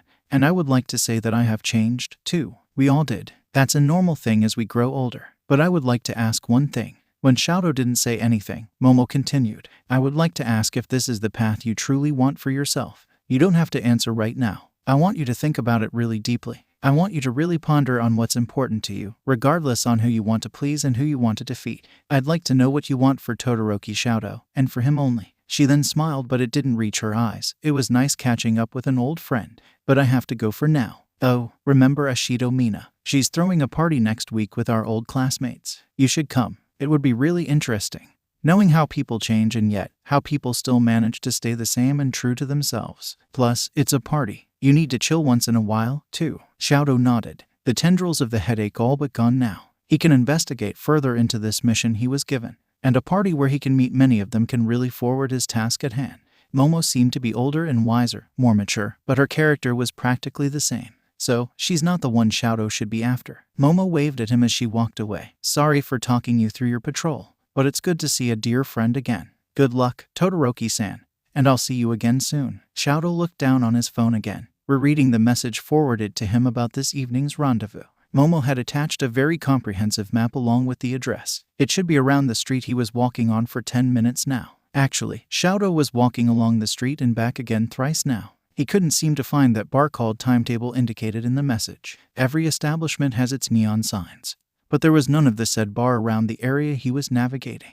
Was he lost? Shouto looked at the map once more, before tapping the new message option. He began typing up a message to Momo when his phone rang. Shouto answered, Hello, Todoroki-san. It's me, Ieyasu. Are you nearby? Ooh, should I be? I followed the directions you sent me, but I haven't seen any signage of the venue. Momo hummed, Where are you exactly? I'm seeing a bathhouse across the street. Momo started speaking to another person, and Shouto couldn't make out what she was saying. He waited until Momo got back to the line. Stay where you are, Todoroki-san. Then the call ended. Shouto blinked as he put down his phone. He looked around. He hasn't been around this part of Tokyo yet, maybe for his whole life. Maybe he was that. What did they call it back then? Sheltered. He hasn't got the chance to actually go to places where he wanted to go, or even going to places just because he hasn't been there before. He only got the chance to go to places where he should be going, where he should be to go and improve himself and get up there, up the ranks, closer to becoming number one. Even going here, right now, was a decision made because he needs to fulfill the same goal he has been following all his life. Roki-kun, Todoroki-kun. Shouto looked around, frowning, trying to see where the voice calling him came from. There were a lot of people passing by in both directions, and there were no distinct person visible near him. He did just that before he felt a tap beside him, to his left. He looked at the floating sunflower dress beside him. Oh, Hagakure. His old classmate laughed a bit, surprised. Well, let's go. Just follow me. Hagakure was, well, still her. Shouto followed the bright dress under the neon lights as she led them back to where he just walked from. He had to concentrate, though, as the one he was following was, of course, barely visible if not to her really bright flowery dress. She stopped for a second, then took a turn, and stepped down to a very hidden stairs that led down. An underground place, then. Shouto followed the invisible lady to the door. A huge bouncer was half blocking the door. Shouto was already hearing the beats and the noise from inside. He's with us, Hagakure told the bouncer, who quietly stepped aside to let them pass, opening the door to them. Shouto was welcomed by the bright lights and the heavy bass, but the place was almost empty, just a few people inside. With just a few seconds of looking, he was able to identify all of the guests. It was just them. A few of his classmates, maybe most of them, but obviously not all. Todoroki-san, Momo greeted from where she was seated by the bar. She was wearing a teal dress that looked really green under the light. Beside her was Jiru, who gave him a half salute, another of her hand on a glass of hard liquor. He tried to find a place where he can comfortably sit himself, and found a lone sofa chair beside a longer couch. He made a beeline for it and sat down. Todoroki greeted the man nearest to him, Takoyami. Shouto nodded his greeting. He looks just about the same, too. He couldn't look at the faces of his old classmates clearly under the dancing lights, but he can certainly hear all of them. Loudest was of course Bakugo, who was only alerted of his arrival when Shouto looked at the blonde. The number 3 hero immediately grinned darkly. Bastard, half and half. About time for you to fucking show up. How was being in your dear father's arms? Shouto couldn't understand what he was trying to say, but he still decided to respond. I work for his agency, Bakugo, so I can tell you that it's doing normal. A snort. Shouto looked at Shinsu Hitoshi, who apparently spilled some of his drink because of that snort. The underground hero eyed Shouto. Your definition of normal is truly outstanding. But I have missed that face of yours, Todoroki. Shouto looked at where the rest of his classmates are. They were playing some card game around a table. Laughter from Mina, Ashido, and Kaminari Denki are loud enough that almost brought Shouto back when they were just as loud in their classroom before Aizawa arrives for homeroom. Shoji then placed a few of his cards on the table, making the rest of the players groan. Ajiro's tail was moving a bit, just idle wagging. Aoyama then placed his own cards down, making a pose that made him practically sparkling. Tenya then said near where Shouto was sitting, followed by Kirishima. Hey bro. Kirishima greeted. It's been a while, I think. Well, not that long, if we count that one time. But in this kind of mood, totally been a long time. Ada then started to make chopping motions towards Shouto. It has been a long time since I have seen you in person, Todoroki-kun. This was a good idea, coming together like this. Old classmates should stick together. We have faced years together in the time where we were formed as heroes. These bonds matter, Todoroki-kun. I am glad you're here. Shouto looked at his former class president. Yes, it has been a while. Shouto then heard Bakugo bark. Kirishima smiled apologetically at Ada and Shouto before walking over to Bakugo. There's no space to sit, Katsuki. I'll just seat over there. And Bakugo held Kirishima's hips with both hands and made him sit on the blonde's lap. Fucking stay here. Don't fucking go, you dipshit shitty hair. What? After I had you admit that you like my hair last night. This is what I get. Katsuki, you. Bakugo planted a kiss against Kirishima's neck. Shut the fuck up and behave. Shouto began to think about what he should do about this situation. His mission was to investigate. Surely they're not expecting for him to just sit idly by and watch everyone and make his data there. Is that even a job done by the number 2 hero? So, Shouto looked at Kirishima and Bakugo. Kirishima, how long have you and Bakugo have been together? The couple stopped their low whispering and looked at him as if Shouto had grown another head. Then Bakugo glared at him. You're fucking kidding me, bastard. Todoroki, you really didn't know. Kirishima replied, looking at Shouto with a small frown. Their other classmates started to look at Shouto's direction too, wearing similar expressions. Well, Shouto tried to make a coherent response. Should I know anything about it? Everyone was silent, even Bakugo, until Aoyama let out a hum. Todoroki-kun. That was weird just now. They got together back in high school, right, Tenya? You were there too, Yuuga, was Ada's swift reply. See, Aoyama said, smiling at Shouto. If I was there, then you were too, Todoroki-kun. Shouto frowned. I don't see the correlation, Aoyama. Why would I be there? This made Bakugo yell, what the fuck? You serious about all this crap you're saying? Don't you think you're being an asshole? Why don't you fucking have your brain checked? Katsuki, it's okay. Kirishima told his boyfriend. Let Todoroki figure things out for himself. Kirishima looked at Shouto. I'm sorry about him, Todoroki. It's the same, though they matured a lot, especially Bakugo. Their dynamic and how they care for each other stayed about the same. For Shouto, seeing them be a couple was making him think. Kirishima and Bakugo are highly competitive people. How they manage to fall in love while being heroes and having that ranking on the top of their heads is really beyond Shouto's understanding. But you two have been the only class couple for years now, right? Shouto asked, just because he didn't know what to ask next. Kirishima looked at Bakugo again, who only scowled. The redhead turned his head towards Shouto and grinned. Look around this room and tell me what you see. Starting from the bar. Shouto looked at the bar where the bartender was happily shaking a drink for Jiru and Momo, making a casual conversation with the heroes. There's Yaoyorozu and Jiru, talking to the bartender. Shouto murmured. Kirishima nodded, urging him on with a gesture. Shouto watched the women interact by themselves. Too, how Jiru looked at Momo as she quietly laughed. Momo then placed an arm around Jiru, squeezing lightly. Jiru leaned on Momo's shoulder. The bartender came back to them with 2 glasses filled with yellow and orange. They're really close, Shouto said. This made Bakugo laugh so hard that Momo and Jiru looked at him. He pointed at Shouto. Shut up. Just, shut up, bastard. You really looked at them and said that. Should I not have said that? Bakugo laughed harder. Oi, ponytail. Ears. This little bastard said they're really close. How about the 2 of you? Where's the fucking rainbow flag when you need one? Momo smiled. That's all right, Todoroki-san. You have no way of knowing anyway, since you haven't kept in touch for years. Yeah, give him a break, Blasty. Jiru shrugged. Shouto looked at them and back to Kirishima and Bakugo. Is there something I should know? Should is a big word, I guess. But let's say Momo and Jiro are more closer than the close you were thinking of. Kirishima responded before Bakugo can say anything. Are they in a relationship? 𝐻𝐻. Bakugo laughed. Fucking finally, half and half bastard. You gained a brain cell. Stop thinking they're the only ones, Todoroki Shouto. Shinsu then said as he downed another shot of tequila. Shouto blinked, almost forgetting that the gathering has many of their old classmates. He looked around and reassessed their situation. Mina was laughing beside Kaminari, but the other blonde's hand was resting on Shinsu's inner thigh, caressing here and there lightly. Another sight caught Shouto's eye, with Ida quickly wiping off something from the side of Aoyama's mouth. Maybe they were together too, but not everyone present were couples. Takoyami, Shoji, and Ajiro were enjoying light conversations with Hagakure and Mina too, but there were no special tension around it.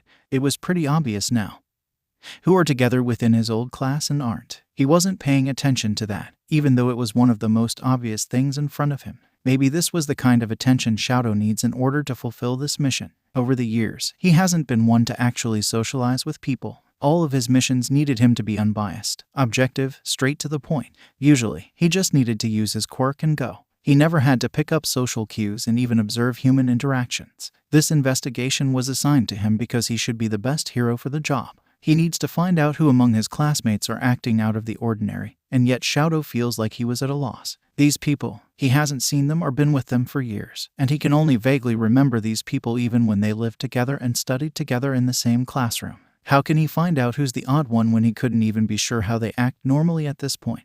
Ooh, what about a champagne tower? Aoyama suddenly suggested. This caught Mina's attention. Jumping up from where she was seated, she grabbed Kaminari with him, who grabbed Shinsu as well. Momo and Jiro told the bartender to prepare, who gladly took the request. Everyone then stood up and gathered around the table where the bartender started putting glasses on top of each other. Champagne, champagne, Mina started chanting. The others started chanting along, even Ida. The only ones who remained just watching were Shinsu, Bakugo, and Shouto himself. When the bartender started pouring the golden liquid, cheers erupted along with the beat of the music.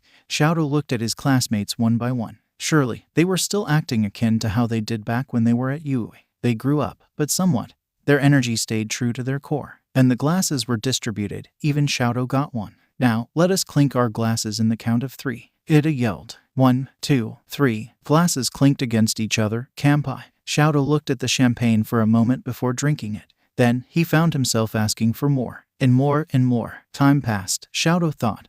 Then Kirishima placed a hand on his shoulder after a few refills. Oh ho ho, that's your 8th glass, Todoroki-kun, are you okay? Shouto could only nod, sipping. Are you even enjoying this? I mean, it can be overwhelming, having most of the class around after so long, but yeah, are you? Shouto finished the contents before answering Kirishima. I'd like to think so. The champagne is good. Shouto took a step, but then suddenly the world around him blurred and moving. Upward, he felt himself hit a hard chest. Kirishima chuckled as he caught Shouto in the middle of falling backwards. Whoa there. They heard a tisk beside them. Bakugo took his phone from his pocket and started mumbling a string of curses. He made his way out of the bar. Kirishima made Shouto sit on a couch, before sitting beside Shouto himself. So, Todoroki-kun, how's your cat adoption going?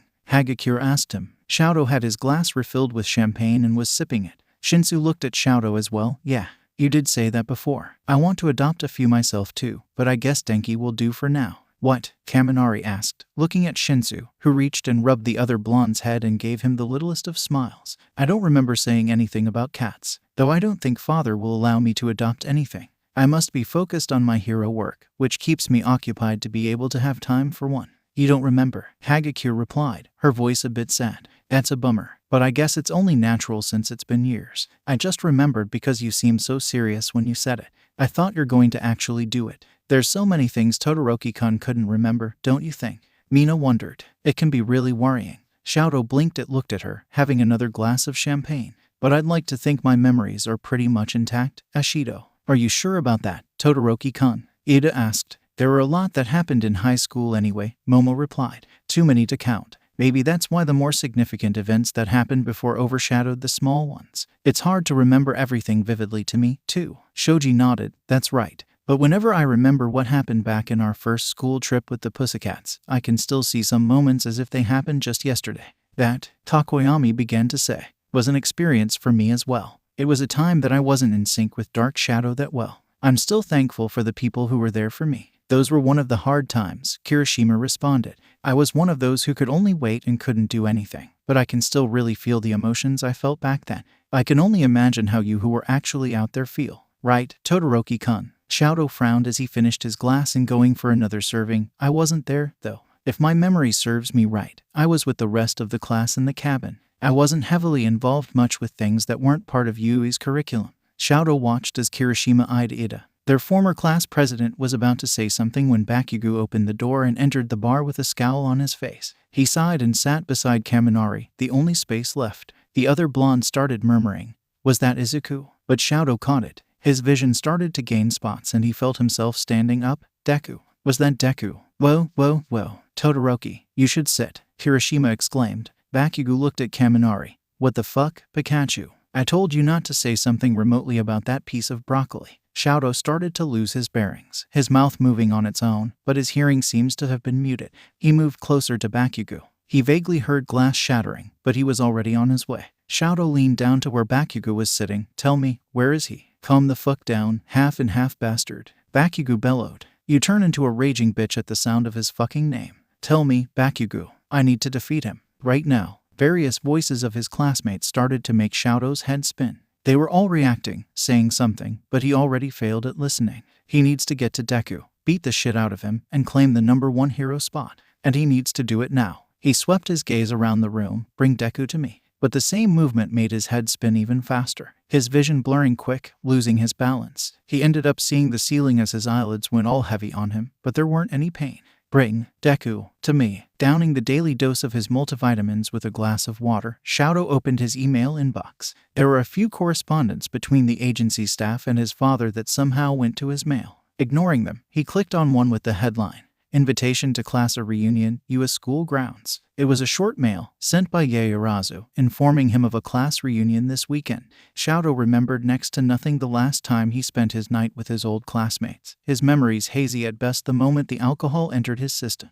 But he remembered being so angry before everything faded into nothing. Somehow, he ended up waking on his bed. No injuries, too, so maybe it wasn't all that bad. His best bet was these classmates of his were able to bring him home safely, which is something he was actually thankful for. They did that for him, even after all the years of his absence and him avoiding to have to work with them. This gathering was set shortly after lunchtime, so maybe no alcoholic drinks. He contemplated if he should go. It's a reunion, so maybe he'll get his answers for his investigation. Upon closer inspection, it turning to be something so ridiculous. As soon as he started paying attention to his classmates, he's gotten more questions than answers. He started questioning things he would never question if he was to do something else. The whole thing had him thinking what made him so antagonistic with everyone in high school when spending a few hours with them wouldn't harm his career. Shouto started to wonder why he did the things he remembered doing back then. So, he replied to Momo's email that he's accepting the invitation and would be in attendance. After clicking send, he refreshed his email and it came up with no new mail. He closed the lid of his laptop. Now, to wait for the weekend. Yue wasn't a bit different as when they were studying there. The facilities were upgraded over the years, but the overall feel and atmosphere of the campus stayed completely the same. They were supposed to meet in front of their old dormitory, to where Shouto was walking towards right now. He immediately saw a group gathering by the doors, and they looked at him as he approached them. Todoroki, here, Kirishima waved at him. Bakugo was wearing a scowl, but it looks milder than the ones Shouto used to see him with. Ada beamed and pushed up his glasses. Thank you so much for accepting 𝐬𝐬𝐬𝐬's invitation for this reunion, Todoroki-kun. Shouto only nodded at his former class president. The girls were talking animatedly at the side, with Mina and Achako's voices the loudest. Shouto can also hear Tsuyu's ribbit and some interjections from 𝐬𝐬𝐬𝐬, Hagakure, and Jiru. The boys, on the other hand, were having a much more hushed conversation. Shoji and Kuta were listening to whatever Satu and Takoyami were saying. Aoyama was humming along, with Ajiro and Siro trying not to look too confused. Todoroki-kun, it's nice to have you around these days, Takoyami suddenly remarked. Aoyama nodded. Thank the mighty heroes in heaven that the daddy finally decided to make the leash a little bit longer. Huh. Shouto blinked. I don't get it. The blonde was quick to brush it off. Oh, that's fine, Todoroki-kun. I am glad to know that there are still a few things that didn't change about you. Yuuga chided Ida. No, it's fine, Shouto told Ida before looking at Aoyama. I want to know what changed about me. I apologize, for I seem to not understand. Aoyama's mouth formed an O before smiling at Kirishima and Bakugo as they went over to the group. The redhead slung an arm around Ida. Wow, I really did miss everybody. Seeing our old classmates in one place sure brings me so much fond memories. I don't know about this in Katsuki's view, though. Were you high school memories too smoky? Too explosive that you failed to remember the cool times of your youth?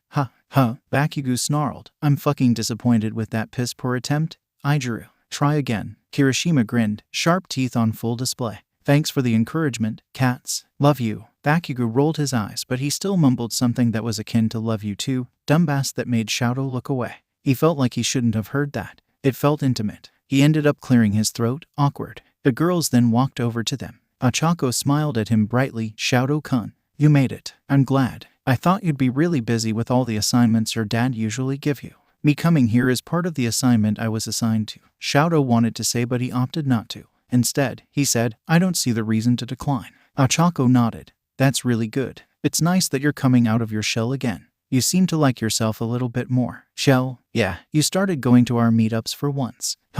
It's been so long since our graduation, you know. I know it can still hurt and the past can really leave bad marks in all of us, but if there's any chance for you to move forward from it, I think we would all love that. And we all also believe that it would be the best for both of you. I apologize, Uraraka, but this past you were talking about, if it includes my desire to become the #1 hero, then I don't agree with you. I don't intend to move on from that as if it was just a silly childish dream. I am serious. I will pry that position from Deku's hands, no matter what it takes. If it is about that, then I must stop making friends with all of you, as we never were. But Shouto-kun, see, you spoke, her voice soft. We were friends before. You were always there for us when we needed you, and now, if there is anything, Carol, that we can help with, please come to us. I was never there for anyone I treat as a potential rival for the #1 hero position.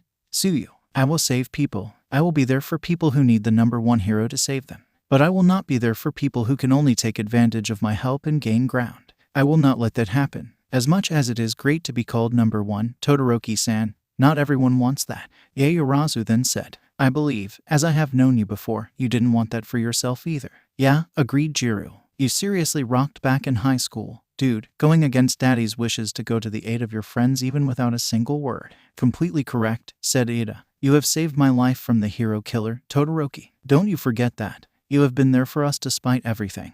And that made you a great hero. Everyone was nodding and agreeing with their class president until Shouto spoke. Hero killer. I never fought with him, much less saw him. You were my classmates, so all of you might have noticed, at least, that I never engaged with events outside of what our curriculum stated. About the hero killer, I have read about him being captured by my father, though. I believe he was a real threat. I offer my sentiments with the case of your brother. Ida, he was a good hero. Shouto-kun, Ochako said.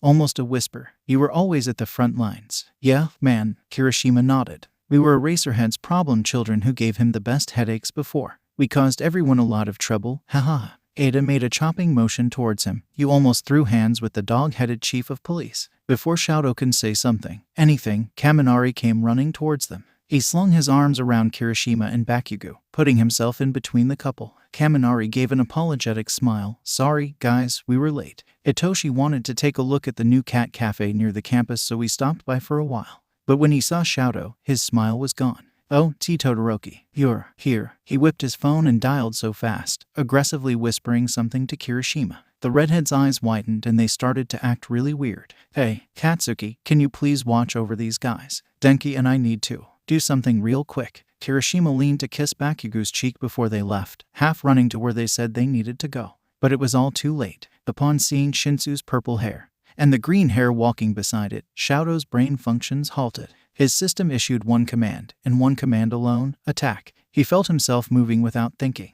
It was as if something took control of him and started moving for him. Shouto won't have to process and think about everything else. It feels like his actions were being taken care of by some force from deep within him. Shouto ran the fastest he did, throwing his own body against the green-haired man. Everyone yelled, but they weren't fast enough. As heroes, they're naturally quick to react, but in this case, it was different. The #2 hero just smashed his whole body against the #1 hero. It wasn't something anyone can witness happening anyway, or at all. The moment they were able to catch up with them, Shouto was already yelling. He wrapped his hands around Izuku's throat. I will become #1. Shouto screamed. Tumblr 80639B76980530DB0D95032F81600B28444 640 Fanart from 𝗫𝗬𝗬𝗏.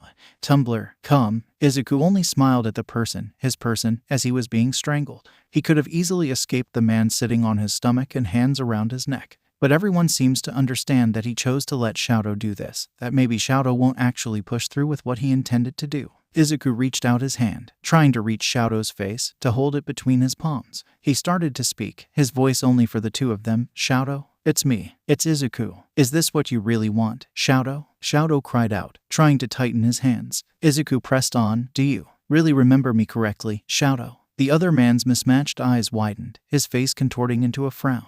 H started to clench his teeth as if he was trying not to let his voice escape his lips. Shouto started pressing against Izuku's throat again, threatening to crush his windpipe. Izuku started to choke. Shouto, Izuku called, and Shouto let out a half-growl sound like a response. It was too late to realize that it wasn't the #1 hero who called him at all. His eyes hollowed out, and he immediately released his hold. He fell on the side, clutching his head. Shinsu reached down and pulled Izuku up to his feet. Shouto's breathing became labored. He tried to look at the people around him, his old classmates, as if he was trying to remember something, anything, if he truly knew the faces. I will become #1, Shouto gritted out, voice laced heavily with pain, before his eyelids closed. Izuku caught him before his head hit the grass. Everyone seemed like they were unfrozen at once. Bakugo was the first one to speak, stomping towards Izuku. Kirishima was right behind him, checking Shouto's pulse. Izuku, Bakugo snarled. Who the fuck allowed you to fucking go? Wait, Kirishima replied instead. We just thought that it wouldn't be so bad to maybe let them meet at this point in time. We all want to know what's happening, Katsuki, and we really don't want this to drag on further than it already did. Forcing things to happen won't help shit, Ijiru, and you fucking know that. You too, shitty Izuku. Both of you should have known better. But Katsuki, Kirishima replied. We can't dance around the topic anymore. Could have fucking waited for a little bit longer, Bakugo frowned. Let's fucking bring that half-and-half bastard to the fucking school clinic. Izuku lifted the unconscious Shouto up with both arms, and they started to walk towards the infirmary, a place they have frequented in their years, staying at a recovery girl, upon seeing the whole class on her door, started shooing them out. She started grumbling how she was too old for their shenanigans, but in the end let them come in. Once Shouto was carefully laid down on one of the beds, recovery girl started to do her thing. I hope Todoroki-san will be okay, Momo said, offering Izuku a smile. We will leave it to you, guys. We hope we have helped, even just a little bit. Ida made his chopping motions. Yaoyorozu is correct. You guys should contact any of us if there is anything we can help with. We will always gladly give our assistance as long as it is in our power. Various agreements can be heard from the group, making recovery girl glare at them. As their voices died down, their old classmates started to take their leave one by one, until it was only Shinsu, Kaminari, Kirishima, Bakugo, and Izuku standing by the bed where Shouto lay. I have already contacted Dad and All Might, Shinsu informed Izuku. They also think it's time to set it straight with him. And I still don't think I'm the best person to be involved with all of it, muttered Izuku. He looked at his former classmates, now the best hero the world has to offer. He looked at them, and then gave them a bow. Please, I beg of every one of you, to help me. I want to set this right. Bakugo scowled. You fucking talk as if we don't want to fucking do this. Stupid. Yes, we are definitely in this, Izuku. You know we won't leave you, or Shouto, or whatever we discover. Right, Denki? Kirishima grinned. Kaminari nodded. Of course Hitoshi and I can help. Izuku nodded. Thank you, everyone. With one last look at Shouto who started to wake up, he smiled sadly. I should be going. With a heavy heart, he waved at Recovery Girl and his friends. He left the infirmary. And then with a determination that seemed to lack the confidence it needs. The first thing that Shouto registered were voices, speaking in tones that weren't alien to him. It was as if he got used to going in and out of consciousness hearing them. Maybe he did. It seems like he did, but it felt like from another life. The next thing was the light and the interior of the room it illuminates. It was familiar, too, but the memories were sadly grainy as if they were buried and destroyed by sand and sediments. His eyes opened into slits and a groan escaped against his dry tongue. Shouto immediately went into a sitting position as he tried to focus his consciousness. There were 5 people around him, and their conversation ceased as they looked at Shouto. Recovery Girl quietly handed him a glass of water, which he also silently accepted with a nod. The old woman was glaring at the 4 men as she let Shouto drink water. Once he was done, he gently placed the half-empty glass on the side table near the bed. You should be careful about your health, boy, commented Recovery Girl as she shook her head slightly. I'm too old to tell the number 2 hero what to do with his body, nor is this my business to poke my nose in. She eyed Aizawa. Gotta leave this to you, Shouto. I'm just an overglorified nurse now. Aizawa hummed. You can count on us, Shuzenji-sensei. Sure, I do, Recovery Girl chuckled at her own sarcasm. I'll be in the lounge to get my old woman coffee, boys. Tashinori nodded and gave her a bony smile. Thank you so much, sensei. The sliding door sounded as it opened and then closed. Shouto looked at the other 2 of his visitors. Bakugo was glaring at Kirishima's direction, and the redhead had his arms crossed against his chest, looking anywhere but at Bakugo's direction. There was tension, too, but it was something Shouto couldn't completely comprehend. Eraserhead. All Might, Shouto nodded at his old teachers. Why am I here? The memories of what happened before he blacked out went back to him, and his blood flowed differently. He felt hot, angry as if there was a switch inside of him that was triggered yet again. Deku. Shouto found himself spitting out the name. Where is he? Young Shouto. All Might was calm when he spoke. You're angry, but you're still a hero, first and foremost. If you're going to be in the field doing hero work and you find yourself getting triggered again, you could abandon your post and cease doing your hero work and purrs that hatred and anger shouldn't interfere with the duty you have chosen for yourself, despite how much you want to act on it. Do you understand what I'm trying to say, my boy? All Might was right. Shouto is the number 2 hero, and heroes save the day. He wants to be number 1 that badly. That's also true, but being in pursuit of someone just because of his personal hate against them can destroy the essence of what he was doing.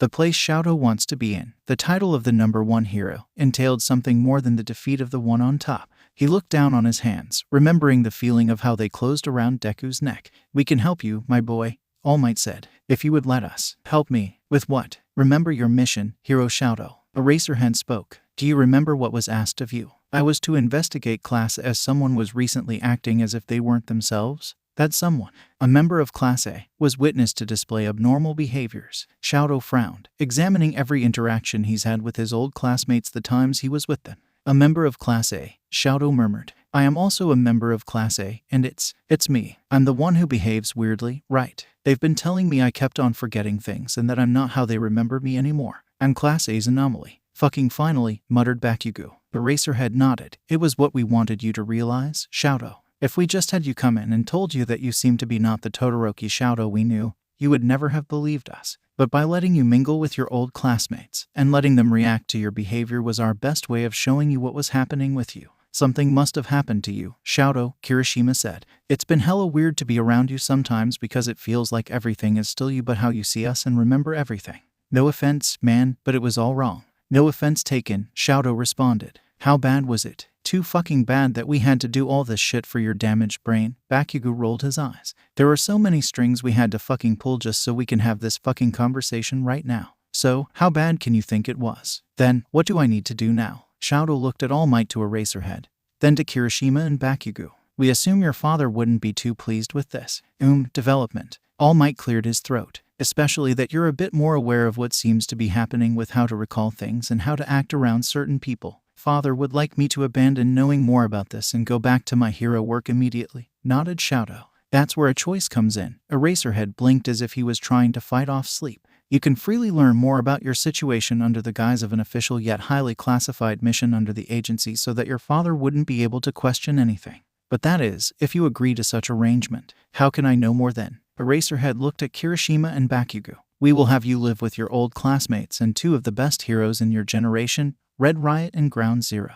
By being with them, you will undergo a few sessions where they will ease into you the nuances of your own recalling and the truth of the past, and maybe the present too. And then, we will base our next actions on how you will respond to the stimuli you will be exposed to once you're settled down in their household, Eraserhead continued. So, Hero Shouto, are you up for this? If you aren't, then you are dismissed and we shall never speak of this and all the things that have transpired from the moment you took this mission as yours. What do you say, my boy? All Might asked. I want to know. Shouto looked at them. I think I deserve to know if there's something really wrong with me. But, once I want out of it, then all of you will need to let me walk away without a fight. Understandable, nodded Eraserhead. He sighed. Then, Red Riot, Ground Zero, please coordinate with All Might with Shouto's temporary relocation into your personal home. All right, you're gonna come home with us, Kirishima smiled. Bakugo groaned. And then I thought living with just one other human being was already hell. Now, I got to fucking cook for another shitty existence that gets eventually hungry. Fucking hooray. After a short trip to his own place to pack a few bags, with Kirishima and Bakugo driving him, they finally arrived in the couple's apartment.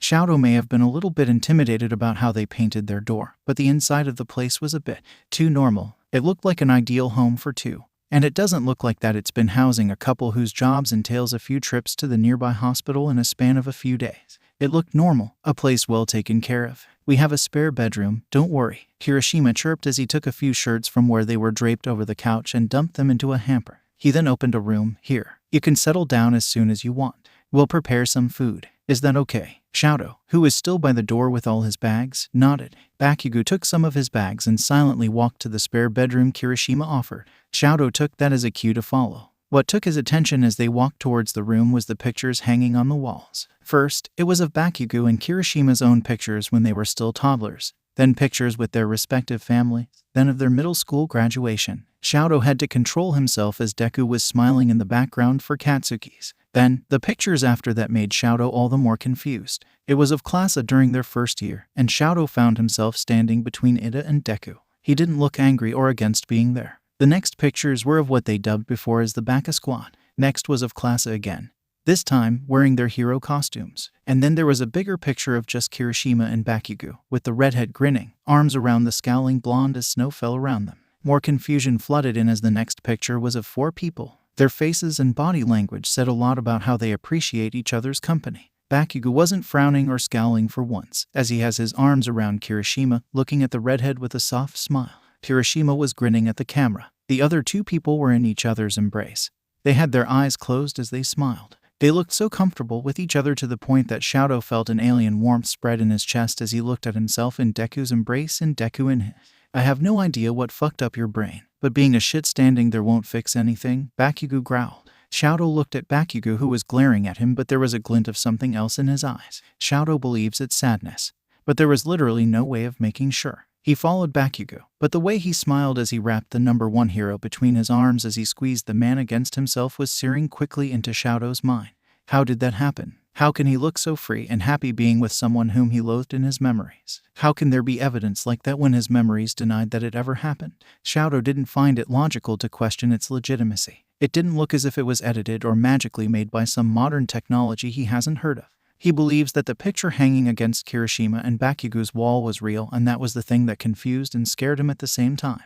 Once he was inside the spare room of the house, Bakugo already placed the rest of his bags on the side of the bed. Shouto found an empty closet and a few empty drawers that doubles as the bedside table. The only decorations the room are the huge posters of Crimson Riot and All Might plastered on the wall side by side. Outside, he heard clanking from what sounded like the kitchen. They must be preparing food. Preparing him food. Shouto was here in his old classmate's house where he was in need of finding out what happened to his own memories and how it compares to what seemed the truth. All of it stemmed by the large hatred he's been carrying for years. A hatred that can even be baseless after all this time. Shouto decided to make himself at home by settling down. He opened his bags and arranged his clothes in the empty closet. He placed his gadgets inside the drawers by the bed, only leaving his phone on the table beside the small lamp. He took out his toiletries and placed them inside the room's own bathroom. Afterward, he sat on the bed, going through the rest of the items he's brought along with him. As he brought out the bottles of his vitamin supply, there was a knock on the door.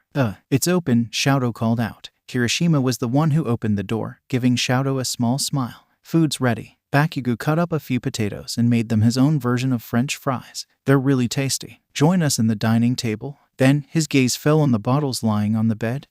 You take supplements? Yeah, something like that. It helps with my quirk. It stabilizes my body temperature, too. Father had it specially designed for my quirk. I see, Kirishima nodded. I still think protein shakes are better, but maybe that's just because of my own quirk too. I guess we gotta keep ourselves in shape just so we can perform our jobs better. He shrugged, but that's something we should think about in another time. For now, we eat, yeah. Okay. Shouto slipped from the bed and followed Kirishima out, and to the dining table. Thank you for taking me in. Kirishima sat beside Bakugo, who was already dipping what it looked like potato wedges into some kind of mayonnaise and hot sauce combination before putting them inside his mouth. He glared at Shouto as he sat down opposite the couple. You fucking better eat for what we'll do next. Shouto took a wedge and dipped into just mayonnaise. What are we going to do, then? It was Kirishima who answered.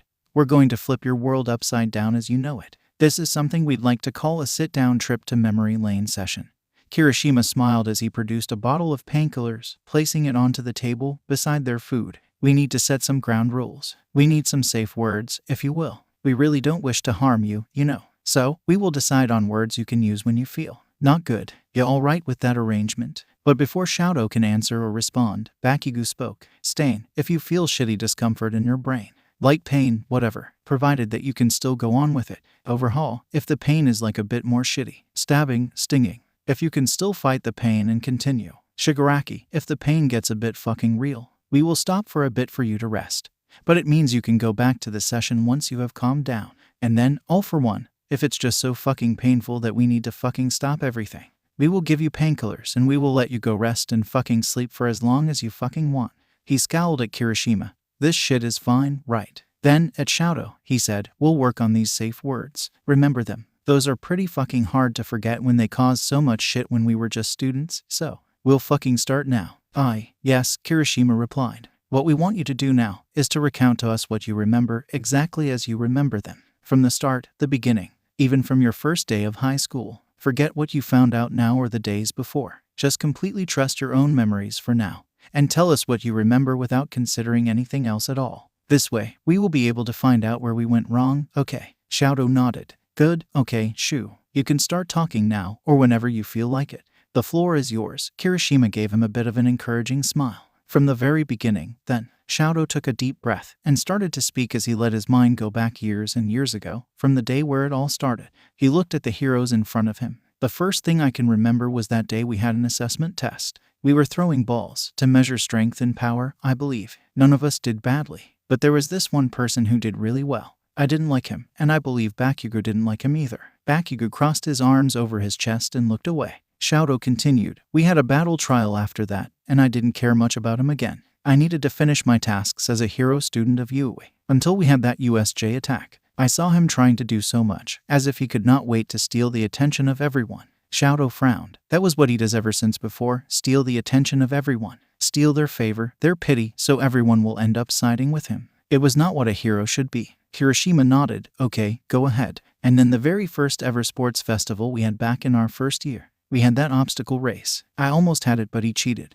I remember he used some kind of thing that was not even part of his own quirk or strength. That made him first in that round. Shouto took a breath. Then there was the cavalry battle. He was the little crap back then. He was just too stubborn. He kept on getting away. In the end, he was able to defend that headband he has in those points. Shouto clenched his hands into fists. Then the one-on-one battle came on. He talked to me while we were battling. I also have that vague memory of talking to my own father. Something about making him proud. Something about carrying his legacy.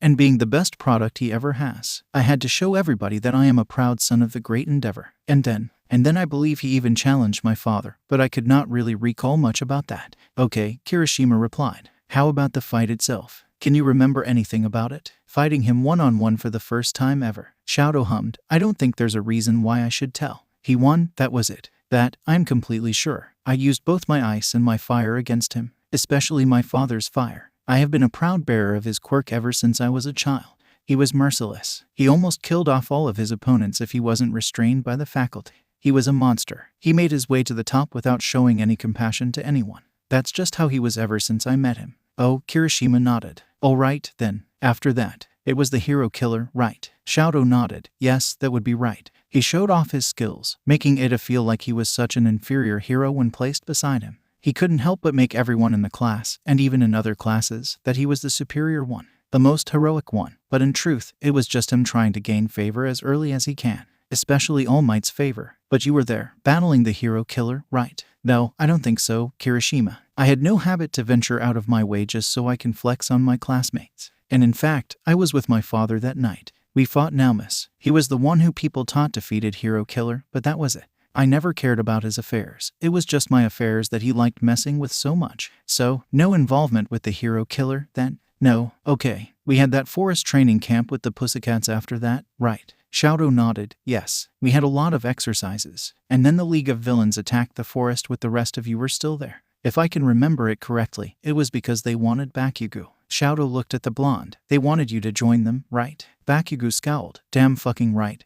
They did. And of course, they fucking failed big time. They deserved that shit. And I guess you experienced how bad he really was, right? Bakugo frowned. Because Deku was the reason why you got kidnapped in the first place. They had a guy who can trap people into small marbles. Our other classmates were able to secure you, am I correct? Only to have Deku to lose you to the villains, no less. I understand your hatred, then, because it was his fault. Now that I think about it, maybe it was all intentional so he wouldn't have another rival. Shouto tapped his chin. 𝗵𝘃𝗁 slammed both fists against the table. How dare you blame him for something I never even blamed him for? You stupid fucking jerk. As 𝗵𝘃𝗁 threatened to leap at Shouto, Kirishima was there to hold him. He was touching 𝗵𝘃𝗁 a lot, maybe in hopes to soothe him down. Kirishima looked at Shouto. You may continue, please, just how you remember things on your own. We had a provisional license exam after that, and as usual, he was able to pass. He was able to beat me yet again. He has had his hero license before I did, just so he can prove to me again and again that he was the superior one.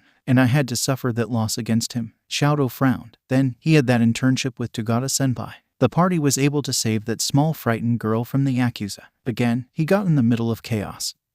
He got in the middle of everything that was happening. Again, he stole the spotlight, even from our third-year senpais who were interning with him. Shouto took a deep breath. By the time I got my own license, everything was solved, and our classmates already came back to the dorms. Of course, people flocked to him, asking him if he was all right, asking him if there was anything they can do to comfort him with. He was in the middle of getting attention yet again, grabbing each and everyone's pity and rapport, when he just wants it all to climb the ladder towards being a hero he wants himself to be. He even gained the trust of that little girl. He took another deep breath as he felt little needles pierce the back of his head. Kirishima. Stain. Okay, Kirishima acknowledged. It can go on when you feel like going on. I can, Shouto replied immediately. We had more time for our academics since then, I believe. There weren't any more life-threatening incidents, or kids to save, or classmates that were kidnapped. Until that showdown with the League of Villains when we just started our third year.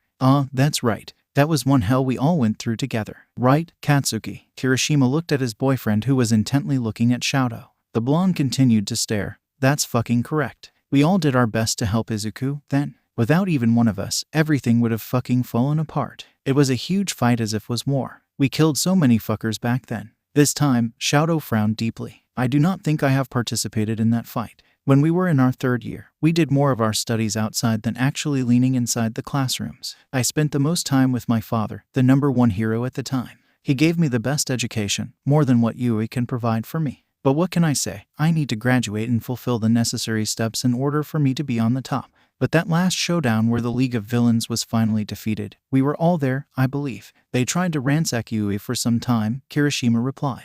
I have never fought the League of Villains directly. Not since the USJ attack. I have no business with them. I only had business with myself, and my path to becoming the #1 hero. I only had to continue walking on the road my father has generously paved for me ever since I was born as his greatest masterpiece. I still mean to fulfill his expectations of me, Shouto said. Kirishima nodded. Oh, but Shouto wasn't finished as he continued to speak. I was in the Big Three when we were seniors, but that wasn't even enough, nowhere enough. I never cooperated with Deku in anything, and I knew he didn't want to cooperate with me as well. As if we can never mesh well. He only knew how to get in my way, to make me adjust my way as he reached the top.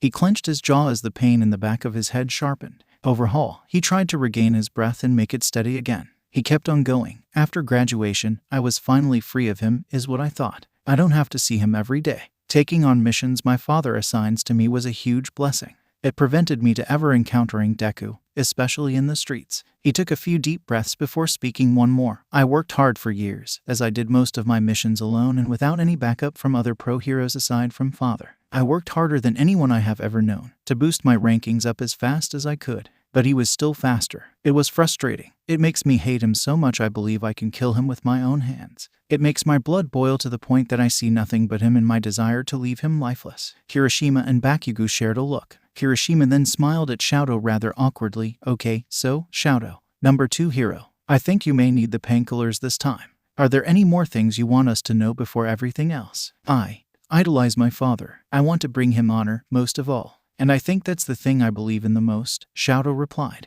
𝗵𝘃𝗁 snorted. What shitty devotion. Katsuki, Kirishima chided before turning to Shouto again. You need to remember the safe words, Shouto. Because what you told us, well, one of every 10 things you have told us, they never happened. Or, in other words, what you told us may be twisted versions of what happened. Something really isn't right. If you don't fucking trust us on this shit, I don't even know if I can acknowledge you as a hero anymore, 𝗵𝘃𝗁 growled. But what Shouto believes are his memories weren't the truth, then how can his own memories be wrong? Shouto blinked his eyes open. He looked out the window. The sun couldn't be that up yet if he was able to wake up early, so he looked for his phone to check the time.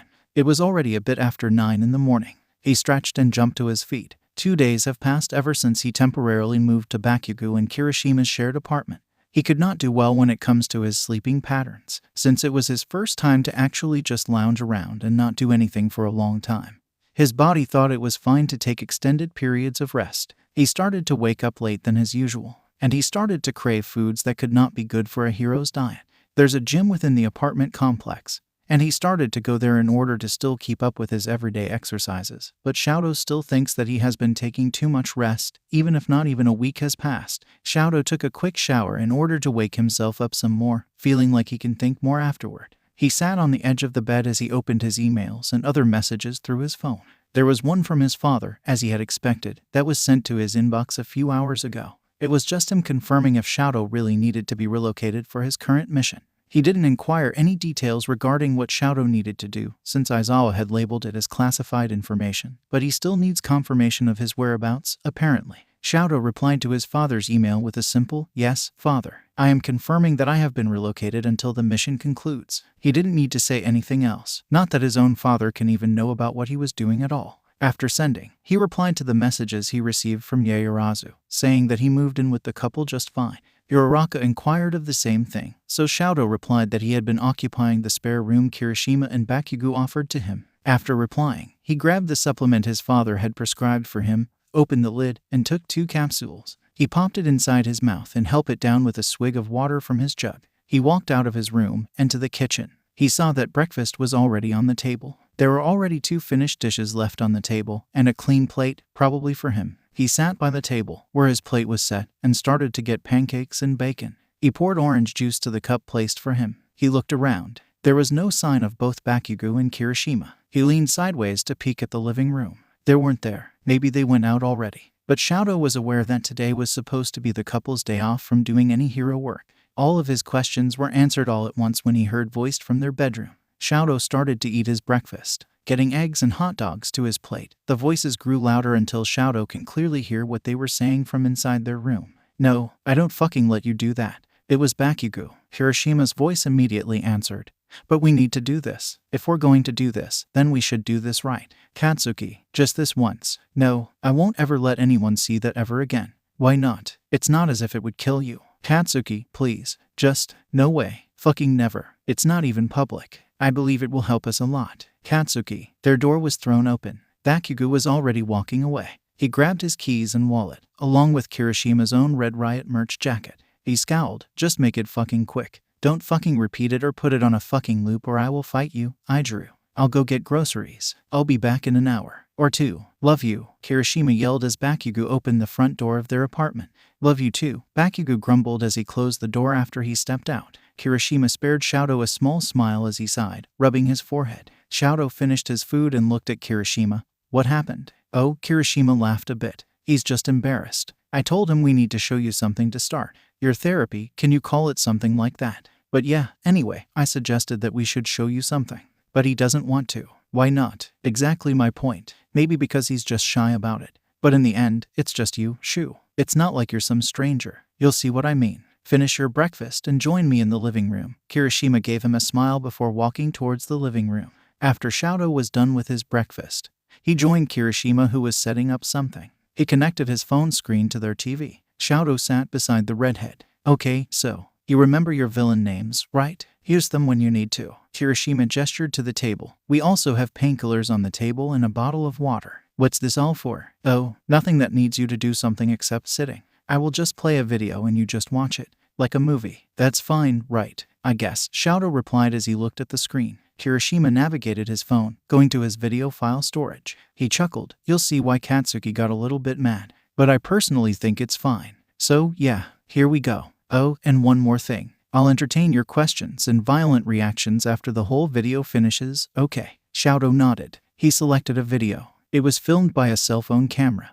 It was shaky at best. It was as if the one who was holding the camera and filming it was walking briskly. Shouto watched as the video caught familiar places. He knew where this was taken. It was inside the campus. It was in you. And then there was laughing in the video as it got even shakier. Shouto can see feet that were jogging on the grassy field. When it stopped, the camera was pointed at the grass for a few seconds before the one holding it lifted it up. It was, indeed, a field inside the campus. There weren't many students loitering around, and the sun was already setting down. "Wah," a voice in the video exclaimed. "So, we managed to follow them without them noticing." It was Kirishima's voice. He laughed. "That was really hard. I thought they noticed us. Maybe they were too caught up in their strong emotions to know that we were actually following them with a camera. Wah, let's wait until they notice." The camera started to zoom. Kirishima's voice chuckled. "Wait, where are they?" "Right there, to the left." The camera panned to the left. Indeed, there were two people standing in the field. It wasn't that far, and the camera had good enough specs that the figures can be identified. The camera moved, as if the one holding it hid behind a tree. Leaves from a bush framed the camera. "Wah, they almost saw us." Kirishima's voice was whisper yelling in the video. "Now, we're behind a bush. I hope the video can still record their voices." Shouto frowned as he finally identified the people in the video. Those people who the one holding the camera with Kirishima was trying to take a video of. It was Bakugo Katsuki, and the green-haired young man in front of the blonde was always unmistakable. It was Midoriya Izuku. Shouto felt himself flinch at the fact, but there wasn't any physical pain, so he took a deep breath in order to continue watching the video. Bakugo and Midoriya were standing, facing each other, and they looked like they were having a conversation. "Can you hear them?" Kirishima's voice asked. "I hope the video gets it." "Gah, I can barely hear what they were saying." Shouto watched as the two spoke to each other. Kirishima's voice spoke again in the video. "But you know, Katsuki has been wanting to do this for a while. I never forced him to do it. There were just a lot of things he needed to sort out within himself because he can really start to sort out the relationship he has with other people." Shouto can just imagine how fond Kirishima must have looked when he was speaking. Kirishima's voice continued to talk as the camera wavered ever so slightly. "I just needed to push him a little bit more, I guess, whenever he gets stuck in that cycle he has with his insecurity. And I also had to make sure that Izuku was comfortable with it. With Katsuki actually confronting that part of himself that hurt him when they were growing up." Shouto heard Kirishima sigh. "But I'm glad that they were both willing. That's a good step to actually start their own healing within themselves. And of course, the healing in regards to their relationship. I hope they can be friends again. Well, I hope that this time, their friendship can even be stronger. We'll be always right here for them both anyway, if they will ever need anything at all." Bakugo and Midoriya then started to raise their voices. The video clip could not get what they were saying clearly, but Shouto knew that the two were trying to talk over one another. As their hand gestures got bigger, so does their voices. "Stupid Deku. I can't. I know that, Kakin. But, just shut up. Deku. No, Kakin, I won't. Not this time. Deku, hear me out. Please, The wild gestures stopped, and the video completely wasn't able to get whatever they were saying. Bakugo was frowning and Midoriya looked up at him, eyes wide. "Well, I even thought that maybe they would fight it out again physically, the way they did back when we were first years. But I guess I was wrong. I'm proud of them, though. Very proud," Kirishima commented. Shouto watched as Bakugo took both of Midoriya's hands. He was squeezing them hard. Kirishima chuckled in the video. "Wow, that looked like a romantic confession. But I guess the confession part is real as it can be. Haha, let's not get jealous now. We both know their feelings as clear as them becoming the greatest heroes in the near future. Yeah." Now, he was sure that there actually was someone holding the camera that was not Kirishima himself. Midoriya then slipped his hands from Bakugo's grasp to cup the blonde's cheeks. His lips were moving rapidly, as if he was mumbling, or rambling, or whenever he just speaks too fast because he has so much to say. This time, Kirishima's laughter filled the video, and the camera got a bit skewed. "Hey, don't get jealous," Kirishima said as he laughed. "It's the first time in years they ever touched each other without hurtful intentions or any intentions that aren't really affectionate. You know. Maybe it was even the first time ever in their lives. I'm glad they can now express how much they actually care about each other." Bakugo then removed Midoriya's hands from his cheeks. He looked away, but before he can do something, Midoriya tackled him into a fierce hug. Bakugo stiffened for a few seconds before awkwardly returning the embrace. "Aw, look at them, being so sweet. Are they crying?" Kirishima exclaimed. "Oh, look, they're crying." It was true. Midoriya's right cheek was against Bakugo's chest, making him face the direction of the camera. He was sobbing loudly, with matching tears and snot. Bakugo, on the other hand, was glaring up ahead. But tears were also streaming down his face. Beside him, Kirishima was smiling yet unshed tears were in his eyes. "See, I think is this why Katsuki never wanted to show anyone this video?" Shouto looked back at the screen. The vantage point of the camera was now moving, as if the one holding it was walking towards the newly reconciled pair. "Wait," Kirishima's voice in the video was already less loud than earlier. "Let's not go to them. They need to have their moment. The camera panned around, and the video caught Kirishima standing in his uniform. He was smiling, but he was holding the arm of the person holding the camera. Shouto was about to ask who was the one holding it all this time. But his question was clearly answered, without any doubt at all. No, Kirishima, Shouto heard himself say. It was his own voice speaking. In the video, I love Izuku too much to be able to stand him crying like this. I hate seeing his tears. I promise I won't ever let him cry, as long as I am here. Shouto believed that it has been long since he memorized his own little monologue by the end of that video Kirishima made him watch a few days ago. When he tried to ask for a copy of it, he barely got the words out of his mouth when the redhead perfectly read it off of him, with a quick data transfer via Bluetooth connection. He obtained a copy within seconds. He even claimed that he was still heavily in doubt, and that he wanted to scrutinize the video if it was actually tampered or not. Kirishima ended up not hiding the emotions that crossed his face when Shouto expressed his faux doubt. But he didn't say anything and took it in stride. Kirishima was manly as hell, and Shouto intends to feel grateful towards him until the end of time. But in the end, he was here now lying sideways on his new maybe temporary bed, watching the video on loop. He wanted to hear his voice again and again. And each time, he heard another layer of emotion that he has never known. I promise I won't ever let him cry, as long as I am here. Shouto paused the video. He pushed it back a few seconds to hear the words again. As long as I am here. He was not there. Not anymore. Not for a long time. Not for anyone, and much less for him. Even though Shouto's heart gets overwhelmed with rage and anger every time his name was dropped, a piece from the deepest part of him aches, as if it was mourning over a promise that was never kept. He sighed and willed himself to close the file. As he stared at the paused image of Kirishima in his UA uniform, a notification entered his phone. It was from Uraraka. Hey, Todoroki-kun. We're almost at Kirishima's and Bakugo's. Do you want us to grab something on the way? Shouto replied with, no need. I have ordered takeout earlier today. I hope they're not cold yet. I can reheat them if needed. Aw, sweet. We'll just bring drinks and snacks. How about ice cream? It's fine, Shouto quickly typed out. He sent the message as he straightened up on the bed, sitting on the edge. He took a deep breath before standing up and heading out of his maybe temporary room into the apartment's kitchen where he placed the microwavable plastic containers of Chinese food. He checked them and found that they were already lukewarm at best. He thought of reheating it directly from his quirk, and he tried the idea out as he touched the containers with his hand, letting out a bit of heat, letting it spread across his palm. Once the heat was transferred onto the food, the doorbell rang. He paced towards the front door and opened it just the way Kirishima taught him to. And there he saw 3 smiling faces that he knew were always kind to him. Todoroki-kun, nice to see you. Uraraka chirped. He nodded at them and opened the door enough for them to pass. Pardon the intrusion, they chorused as they stepped inside and removed their shoes by the hallway. Shouto walked back into the apartment, and he heard his former classmates notice the framed pictures hanging by the walls. I never knew Kirishima and Bakugo would be this sentimental, but somehow, it was fitting for them to put up so many pictures around their home. It's nice to look at, commented Isui. Indeed, both Bakugo and Kirishima has always been the type to treasure memories. Their collection is very apt for their warm home.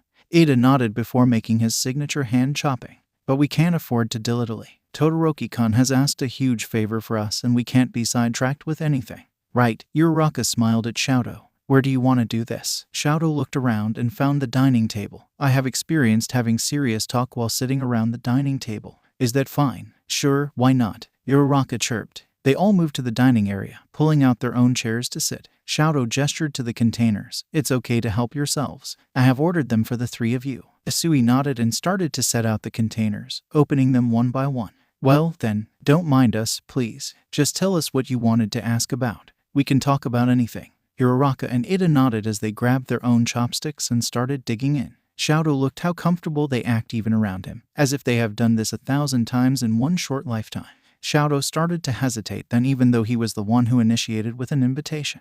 Would they take him as a fool if he begins his foolish questions after they all happened so long ago? Well, Uraraka broke the silence as she finished chewing a gyoza. Where's the lovely couple that owns this little warm home? Shouto replied. This he can speak about. They volunteered to help out an orphanage. They would be there until the night because Kirishima wanted to tell the children bedtime stories, he said. Bakugo wanted to teach the children how to fight. Ida nodded. That's a good start if they want to adopt eventually. That's true. Kirishima has mentioned that Bakugo began to think about the option of adopting. I really think that's cute, Uraraka said as she took another gyoza. So, Todoroki-kun, any questions yet? Isui looked at him with her wide eyes. Shouto took a deep breath. Kirishima, he recently showed me something, and I kept on thinking about it. I thought that they have been helping me figure this out enough, and the three of you are the best people to ask of this. What did Kirishima show you? Ida asked. It wasn't something bad, I hope. No, I don't know. It was a video of Bakugo and Midoriya's reconciliation.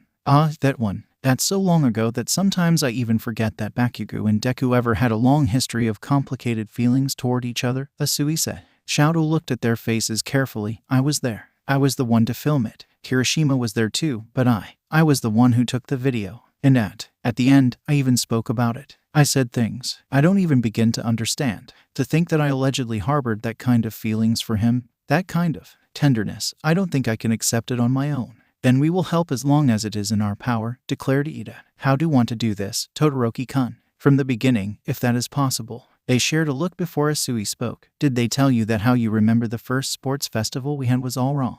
I have gathered, nodded Shouto. Okay, Uraraka said as she opened her cell phone and began tapping. After a few moments, she showed her screen towards Todoroki as a video started to play. It was, indeed, the sports festival. It was the same podium in his memory. But the people on the steps were not the same. Instead of a proud and grinning Midoriya Izuku basking in his victory that his memories carry, it was a young Bakugo Katsuki who was literally chained on the podium. He was like a mad, starving dog that can incinerate the world once he was free of his restraints. Shouto frowned. The video goes on until All Might swooped down to award them the medals. When he watched as All Might interacted with him, his chest did a sudden clench and a headache came on so quick that he was nauseated for a second.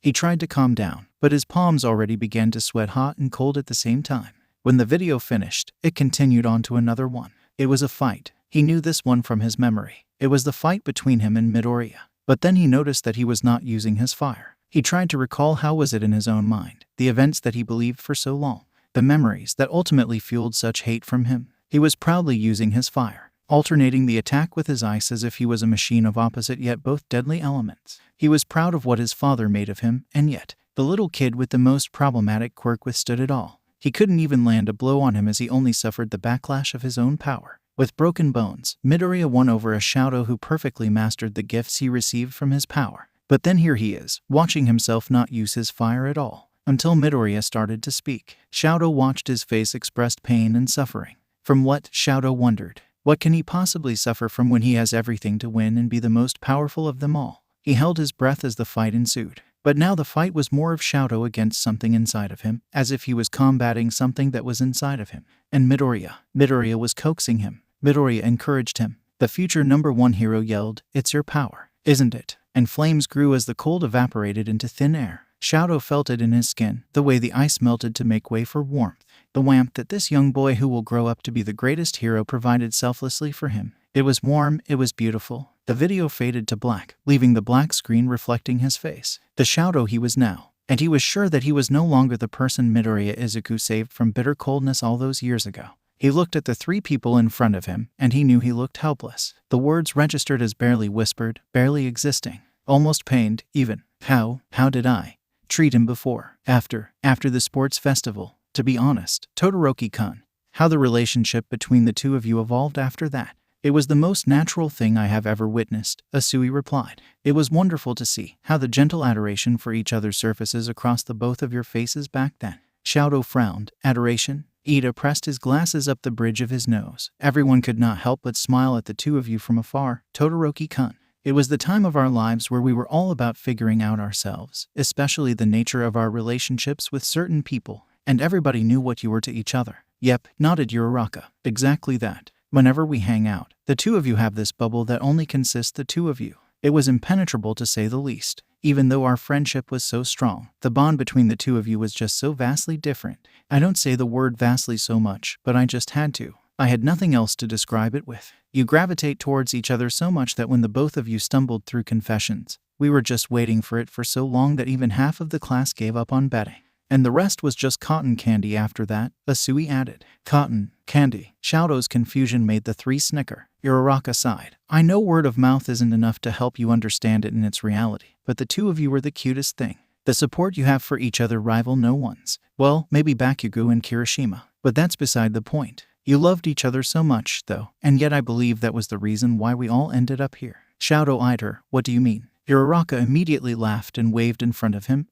That was nothing. It was just me rambling that maybe love between the two of you existed in such a scale that it was able to cause extraordinary things. But that's just me, though. And I actually haven't digested all of the things that's happening yet. So, I don't think what I'm saying is something so profound. Asui hummed. I even remembered the two of you already talked about the future. Like that you're going to do together. It was nice to hear, but here we are now. That's quite heavy, Todoroki-kun. I hope you're not too confused. I hope we didn't end up dumping many things onto you, Ida said. Can I just ask for something? Kirishima gave me that video. Oh, right, okay. I think I still have something. Let me find it quick. Uraraka started tapping and scrolling almost furiously at her screen. She squealed after a few minutes. Ida and Asui peered into her screen and started nodding and letting out comments. Adorable, said Ida. Yep. No other words, Karo. With a grin, Uraraka showed Shouto her screen. It was a clear picture. The lights were dim, enough to cast shadows but not too much. The illumination coated the highlight of the shot, as if bathing them with some magical light.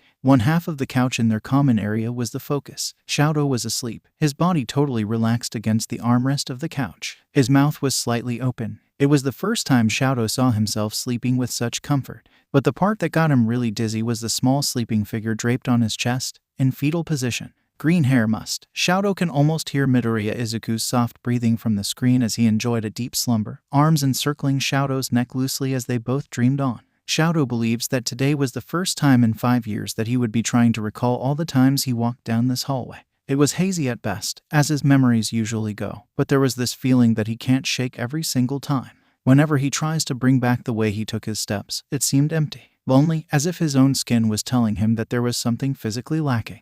Maybe there was, or maybe he has just gotten himself used to go around with his old classmates these days that going somewhere alone was already something out of trend. He took a deep breath as he neared the sliding door where he knew he stood outside of it before. It was weird being alone, but feeling exactly that was the weirder things for Shouto. He knocked at the door thrice, and then he immediately questioned if he really should have. After a few moments, he opened the door as silent and gentle as he could, considering the nature of the door's mechanism.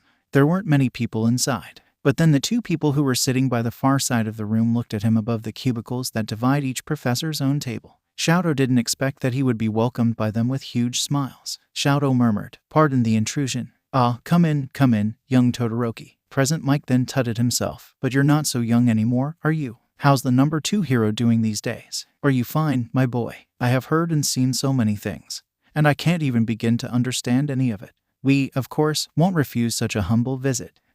Don't pressure him with too many words, Yamada-sensei. Look at the poor boy's confused expression. Midnight gave him a small smile as she stood up from her chair. "I'm sure you're here with a good purpose. We can maybe move to the pantry." "Right, Yamada-sensei." "Sure, why not, Kayama-sensei." Present Mike stood up as well, and he followed Midnight towards the pantry. He gestured for Shouto, Come. There's no use if you're just going to stand there, right? We're going to give you all the time you need, if that's going to help you, my dear young hero." "Thank you, both of you," Shouto replied. He bowed deeply before following the blonde man towards the small table that can fit 4 people at most. Present Mike laughed. "No need for that yet. The help hasn't even begun." The small corner of the faculty lounge was just that table, a small fridge, and a few cupboards. He hasn't been in this part of the room before, as he was always helping someone. He can feel it that there was someone else he has been assisting when he recalled his memories of going here to give their teachers their compiled papers and notebooks and other things the class was required to pass. Once they were seated around the small table, both Present Mike and Midnight were looking at him expectantly, with small smiles. Shouto suddenly felt small under their gazes, as if everything he had done in his pro-hero life so far has been stripped away from him and he was a 15-year-old once more. He couldn't help but look away for a moment,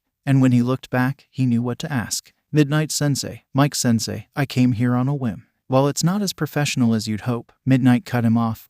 That's really polite, but please tell us what you need, Todoroki. You don't have to explain anything." Shouto nodded quickly. "I want to ask my old teachers how I am when I was their student. It seemed like my memories. It seemed like I recall my time here in UA very differently than other people, which would be my old classmates from class. I don't think very little of their efforts. I appreciate it, really. But I think it would be more credible if I hear it from distinguished people. My old teachers would be more resistant from external influences, is what I thought." Mike hummed. "Technically, it's Shouto who handles this case specifically. But since you asked us so nicely, I can show you something we have been putting together, kinda in preparation for this. Just a bit." The blonde man then stood up and walked towards where Aizawa's desk should be. He started to rummage through his folders and drawers until they heard a triumphant, "Aha, here it is." Shouto and Midnight watched Mike go back to they were seated, placing a thick folder on the table as he sat down again. He rotated the folder, having it face Shouto. Mike nodded to him. "Go on, my boy. These are the files and public records that you have published either through the school paper or the school yearbook over the years when you were still our students here." Shouto was the one who came up with the idea to compile them, so we can be a little bit ready when you, just like right now, ask us about anything.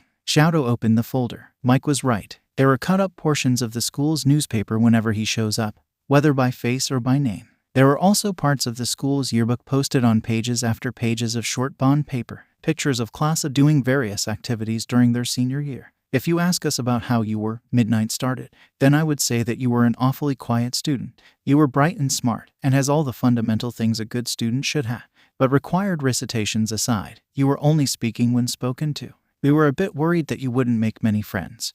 But as time went on, we realized that we were worrying over nothing. "You were so determined to be a hero," said Present Mike, "just like the rest of the hero students we have here. But what made you different was how you valued your friends. That's what I liked about you the most, too. Not because you're well-trained before or anything of the sort, since that doesn't really count when you enter UA. It was because of your kind heart that saw the good in this world. Once the ice that surrounded it melted because of the good company you kept beside you." Present Mike gave him a thumbs up. "What I liked about you, kid, was the way you saw your classmates not for the potential competition they pose once you graduate and be pros, but as friends." Friends? It was starting to get stifling as Shouto scanned the contents of the folder. There were so many mentions of his name throughout the 3 short years he has been a student. And of course, it was almost always beside another name.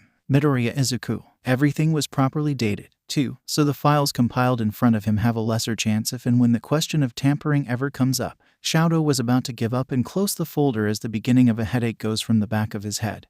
When he heard Mike should, "Shouto, you're back from class. How was it?" "Like I want to leave them to retreat here and sleep. But then I just saw another reason to leave and retreat somewhere else." Aizawa deadpanned at Mike before turning to Shouto. "I thought it was just a matter of time." Number 2 hero Shouto. "If you're here to ask how you were as one of my students, I would say that you were really a pain to handle." Shouto flinched. A pain?" Aizawa was barely able to suppress his sigh. "A pain? Yes. To the point that I wasn't so surprised anymore when Hisashi pointed out that the number of gray hairs in my head increased whenever I handled you and your classmates back then." Shouto eyed the folder on the table. "But I never did anything wrong, sensei. The time I spent here in UA was all preparation for me to achieve the number 1 hero spot, just like my father. This was my formal training." "That part is correct, but it was what as my father told me before. Going to UA will give me opportunities to showcase the best of my lessons, the lessons that I got from him ever since I was a kid. I don't really understand how I was hard to handle." He spoke from his memories, the memories that he has now, the ones he has been recalling and remembering for 5 years now. A young Shouto back in UA that his mind supplemented him for a while now. Aizawa looked at him, his face unchanging. "You never behaved as well as the kind of student you thought you were, Todoroki. Kids nowadays come off as less proactive as your lot did back then. Maybe because of the current peace we have established, but your class was entirely different. All of you were so determined to go out there and be heroes as soon as you can, even as first years. That was the reason we have more stability in our society right now, because of you lot. Sensei, and you," Aizawa sighed. "You and your friends made decisions that would be unthinkable if you were the UA students that we were teaching now. Going against the hero killer, for instance." "Hero killer? But the news reported that it was Dad who defeated him," Shouto immediately replied. Aizawa, this time, really did sigh. "I think we have to sit down somewhere else for this." "Haha, yes, I think so, too. The air is a bit stuffy here, too. Maybe we should ask the maintenance people about that," Mike cheerily said, trying to break the somber mood that unconsciously began to envelop the room. The sofa gave Shouto a better comfort than the seats in the pantry, even when his world started to swirl around him maybe an hour ago. They were somewhere in the main building still, but it was a small meeting room that was arranged like a small living room where people can get comfortable and receive visitors without the immense formality of the conference room. When he came to from unconsciousness, he was still seated beside Midnight, and Mike was still seated beside Aizawa on the opposite sofa. In front of them was a small television set, and Mike had just unloaded the last of the CDs and the video reels acquired directly from TV stations that UA had partnerships with. The glass already started to sweat the cold water onto the glass table in the middle. Shouto eyed the empty foil wrappers of painkillers, and then his gaze went to the labels on the CD jackets. There were 2 different labels, Hasu City and Kamino Ward. When he finally looked up, everyone was looking at him. Shouto took a deep breath as he met with Aizawa's tired eyes. "Sensei, Mike was the one who gave him the reassuring smile. "That's a perfectly normal response, my young hero, don't you worry about it." But these videos, not like the others I have seen so far, I don't think they can be tampered with. This caught the attention of Midnight. She looked at Shouto, frowning. Others you've seen so far. Can you tell us more about that, Todoroki? It wasn't anything special. Kirishima showed me a video that I supposedly took of our other classmates. I said something. No, the video had my voice in it, which spoke about how I supposedly feel about someone in my class. Those feelings were the opposite of what I feel for that person right now. And then Uraraka showed me another video. It was from the sports festival back in our first year. The events in the video were vastly different from what my memories supply me whenever I try recalling the incident. I can even say they are inverted, even. But one of them should be the truth, right? Mike asked with a smile. So, it would be either the video you saw was played around with modern technology to deceive you, or your own memories were morphed through the years into the ones you remember now. That's true, replied Midnight. But memories, how can those be wrong? While it's a fact that people recall the past differently, especially after a long time, it shouldn't be so different from each other. Usually, minor nuances such as sizes and colors differ, but that's because of different points of view. Shouto tried hard to keep his breathing steady. His head started to boil over the first time when he watched as he yelled Midoriya Izuku's name in that small alley. The video was dimmed, and the only time the CCTV camera was able to capture something was when the green sparks from Midoriya's quirk and his own fire light up the view. But voices were captured. Nothing was really clear, but the weight of his own voice became a burden of Shouto. He needed a painkiller. Of course, his old teachers, who are also still active pro heroes, would be able to give him something the moment he started screaming in pain out of nowhere. The second time, there was no yelling, no screaming. All Might had his final showdown with All for One, and they were there. He was there. He built a tall wall of ice for them to escape, to get Bakugo Katsuki, of all people, to go home with them. All of this, willingly. Everything became black and soundless, fast. And then, here we are. Aizawa stared at him for a few moments more until he stood up and sighed. Shouto added another surprise for this day when his former homeroom teacher placed a warm hand on his shoulder. I believe you should rest now, Hero Shouto. There are things that cannot be recovered in just a day. Things won't change from now on. You have people on your side. Trust them more. Also, I won't let them use any materials that have been tampered with in this case. Remember that this is their mission as well. Believe in their dignity as pro heroes, just like you. The moment Shouto handed the taxi driver the exact address to Kirishima and Bakugo's apartment, he felt the exhaustion claim him, even though they said that he spent a solid minute out cold. Everything was suddenly too much for him, as if there was not any room to breathe comfortably. Shouto started to feel that he was not fully prepared to face something like this. But if he was to assess everything that his father has taught him up until today, he can admit that he was never trained to face what he was facing right now. And even what he was facing was something so unsure. He looked out of the window as they sped past the premises of UA, wanting to remember, but he already gave up trying to for the day. The question is now louder in his ears. The question of how legitimate is everything in his life. How real was anything, anyway? In the end, what was actually real? Where was all the lie? His reverie was broken by the gentle sounds coming from his phone. It was from the alarm he set a long time ago, when he needed to take his supplements. Frowning, he grabbed the half-empty bottle and squeezed open the cap. He downed a capsule with just the movement of the back of his tongue. He checked his phone for messages that accumulated from the day. There was a short text from Bakugo that said, "Dinner in an hour." Kirishima's message was a bit longer. "Hey, Todoroki." Bakugo was trying to figure out what he should cook for dinner. "Do you mind if you can help us out? Like, your favorite or something?" "Cold soba," was the immediate reply. Shouto blinked as he saw the message was already sent. The response was quick, too. It was from Bakugo. "Can't do that." Next. Then, from Kirishima, he just mumbled angrily, "Haha, maybe steak is fine. Potatoes." Cold soba is not available this time because Katsuki was already saying stuff about the condition of the noodles and where they should come from if you wanted it cold. "But I think he can get you that next time. Are you on your way home?" "Home." Shouto hesitated before sending, "Yes, on the way." Shouto's forehead started to hurt. And that was when he realized that he has been frowning too much. He tried to relax his muscles as new thoughts enter his mind. He is still the number 2 hero. And almost forgetting to drink his own supplements that aid his own performance as a pro hero was something really irresponsible. Maybe he was really getting too caught up with everything that has been happening to him. He was too distracted to think well and get his priorities and his own routines in check. He has been taking in the same brand of supplements ever since the week before he graduated high school. It was to prepare him for real hero work, said his father as he remembered it. He would be put under stress and his physical endurance may fail under days of little sleep and rigorous activity. So, a little help in the form of vitamins wouldn't really be called cheating, so Shouto decided to continue his intake. This made his father decide to give him more than enough supply by the front door of his own condo unit every month. He also didn't see any reason to stop before, though he needed to get some more from his place soon or he'll be in danger of running out. Making a mental note of this, he started to think of other things that he has been losing focus to ever since he moved into Deku and Kirishima's apartment temporarily. Before he can solidify a good list, though, his phone sent him a vibration for a notification. It was from one of the hero news channels he has a subscription to. Their channel on their website just went on a live. It was an interview with the former #1 hero, Endeavor. Shouto tapped the link in the notification, which immediately opened his browser. The site quickly loaded up, and the middle of it was a black rectangle with a swirling line in the middle. It stayed like that for a few seconds until the video started, filling up Shouto's screen. The reporter already jumped into a short introduction, saying that their channel was lucky that they were able to make this hero do the interview with them, albeit just short, as he only allowed a few questions. Afterward, a short sequence of clips was shown as she does a voiceover how Endeavor's deeds saved the nation until his early retirement.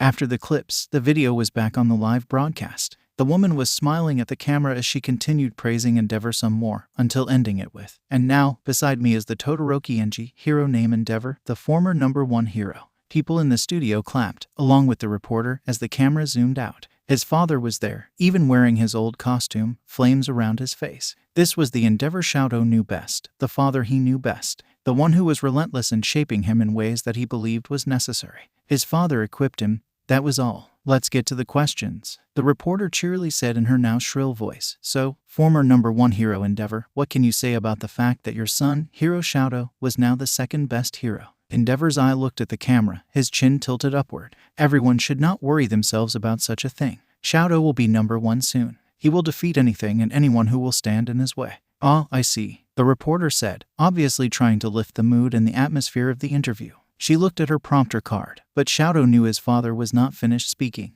"Shouto is my greatest creation, the legacy that will surpass me. And the knowledge that I have made him, shaped him to be what he is today, should always be remembered by each one of you. The blood that runs through Shouto is mine. When Shouto saves this nation, it is Endeavor blood that saves all of you in this country," he continued. The reporter tried a short laugh.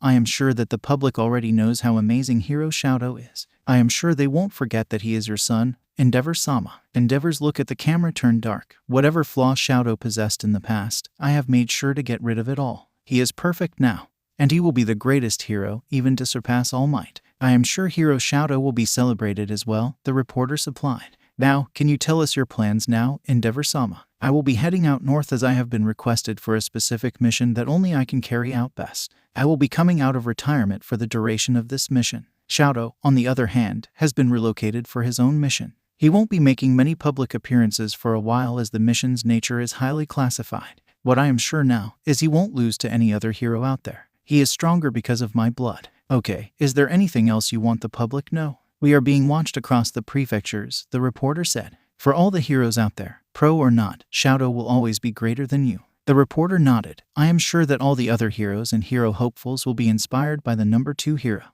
Now, that concludes our short interview with the former #1 hero Endeavor, as we send him off to his comeback mission after his early retirement of 5 years. Shouto closed the tab as the reporter proceeded to do proper closing of the program by reintroducing herself and telling the viewers to subscribe to their channel for more updates.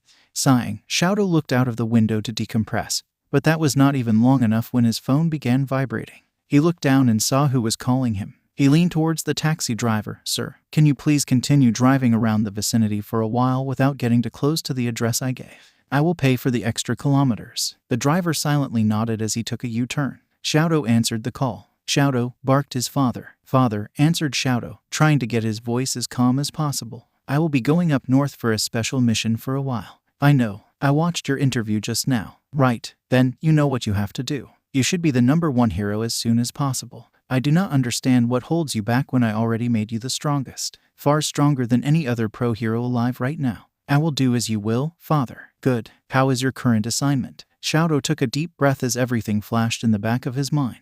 The mission that was to find out the thing that made him as he is, right now. There was no one to save, there was no one to help. Because maybe, just maybe, it was him who was being saved. Him who was being helped. The progress has been slow, for now, until we can find a breakthrough. I still need to be on site for the meantime as we needed to work even closer in order to figure things out.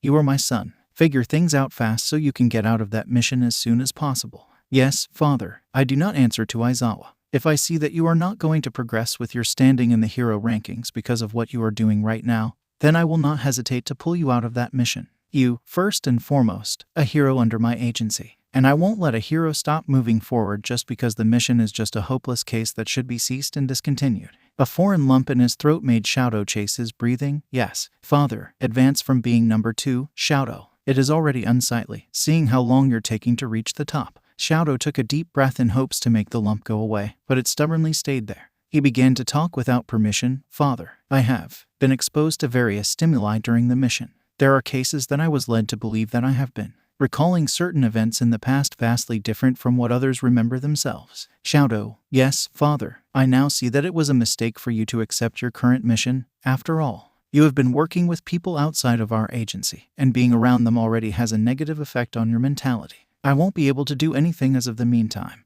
The mission I have taken for myself will keep me occupied and unable to work as the owner of your hero agency. Shouto knew that it will turn downhill, but he did not expect that it would be this fast. His father continued, you have been exposed to people who can easily manipulate others. I have heard that the kid, Aizawa's little brat, who can directly mind control, is working with your mission as well. Being friendly and establishing useless bonds with you is a way for them to break down your defenses. Shouto, you should know this by now. The anger in his tone was palpable. Kindness and compassion is a tool for the weak to prey on the strong, to get past their barricades and destroy you from the inside out. Evaluate what you want and what I have instilled in you. Remember, Shouto, that you are my creation above all things. Yes, father. Those 2 words felt bitter in his mouth. Since you know that I will be going up north, I will not be there to pull you out of that mission for a while. You should take your pills regularly. Double the dosage. That will strengthen your mental capacity. Seems like you have started to fail me and the Todoroki name by just being in the vicinity of others that will mercilessly manipulate you by fabrication. He grunted, I created you to withstand that. I will contact you again once I am able to. Do not fail me, Shouto. The call was then dropped. Shouto felt a headache coming on, but it was not the pain he has been experiencing when dealing with all the recalling and remembering. But he could not deny that his father was right. Obviously, he would not advance to being the number 1 hero at this rate if he kept on being swept away from something as trivial as his own memories. What does he need his past for, anyway? Will that help him become the number 1 hero? Will knowing what was real and not real push him to defeat whatever is in his way to get what he was created to have? What he was dealing with were events in the past, so long ago that it should not even matter right now. It shouldn't matter. That's right. But why does Shouto feel so burdened? Just what was he missing? He leaned towards the driver once again. Sir, please proceed to the address. Thank you for the trouble. The driver nodded without saying anything as he changed the direction, leading them back to the road they were taking earlier. Shouto focused on regaining his breathing until the car stopped in front of the building. He handed the driver double of what was due before slipping out of the vehicle. He quickly rode the elevator to Kirishima and Bakugo's floor. He took the spare key from his pocket and opened the door, making less sound as he can. Despite the promise of dinner, the apartment was dim. He looked around, and at first it seemed that there was no one, until he registered the hushed voices that came from further inside the apartment. Shouto walked inside and found the nightlight was on inside the master's bedroom through the space made by the door that was ajar. He saw that dinner was, indeed, made, and they were all on the dinner table. But everything was untouched. Shouto began to worry for a second that the food may have gone already cold. Then, all his attention was attracted by what he was hearing from the room. Kirishima and Bakugo were there, seeing their silhouettes. The person he can see through the small space, though, was the one he worked hard to beat all of these years. The green hair was more mussed than usual. His back was what Shouto can see, as he was seated on the floor, his head against the mattress. It was unbecoming of the number 1 hero. This person was vulnerable. The old hatred crept up to Shouto, urging him to attack, to resort to his quirk, his violence to get to the top. But he kept his clenched fist still by his sides until he can feel his body ran cold and burn at the same time. Midoriya Izuku is crying. Muffled sobs made up the hushed noise, and it was all that Shouto can hear. Until the number 1 hero spoke in between sniffles and sobs. I don't think I can sit by and watch anymore, he cried, voice utterly broken. I don't think I can live another day like this. Shouto heard Bakugo scowling. Then, what the fuck do you think you can do? This isn't shit you can just smash, Deku. I know, Kaken. I know, but I just can't make myself go through with my hero work like this. Kirishima's hand reached him and started to rub Midoriya's back. Hey, Izuku. It's gonna be better soon, I know it. Katsuki also knows it. We've been making good progress, I promise. We won't neglect Shouto, ever. Not on our watch. We can still try to get by, right? We'll help you, Izuku. Midoriya nodded. Thank you, You too, Kaken. I love you guys both. But, Kirishima prompted. How can I save anyone at this point? How can I be the #1 hero wholeheartedly, when I can't even help the person that I love the most in this world? Shouto must have a hard time. This should be hard on him, and I can't even share all the pain and the burden. Shouto's thoughts came back to him. Why does he need his past now? After all the years that have gone by, why does he still need to know the truth? Why does he need to recover memories that should not matter any longer? Memories that no longer hold a significance to the path of achieving greatness for his father. Maybe he was not created for this. But what does he get if he let this go on any further? Is there anything important enough to go back to? Shouto chose to retreat into the room they let him use as his chest began to sink. He could no longer watch, but even with the wall dividing them, Shouto can still hear the muffled sobs from the other side. Midoriya was wrong. He was not the one in pain, not the one burdened. Shouto was not the one crying. With his body moving without consent, he saw his hand move to reach out to the wall until he was touching it. The thin wood was not cold, yet it was not warm either. The sobs went on, and all that was left rattling inside Shouto's chest was confusion. Why does a piece of something deep inside him desire for those sobs to stop? Why does that piece of him wish that his hand can get past the wall in hopes to comfort what was hurting? How was it possible for that piece of him to start aching?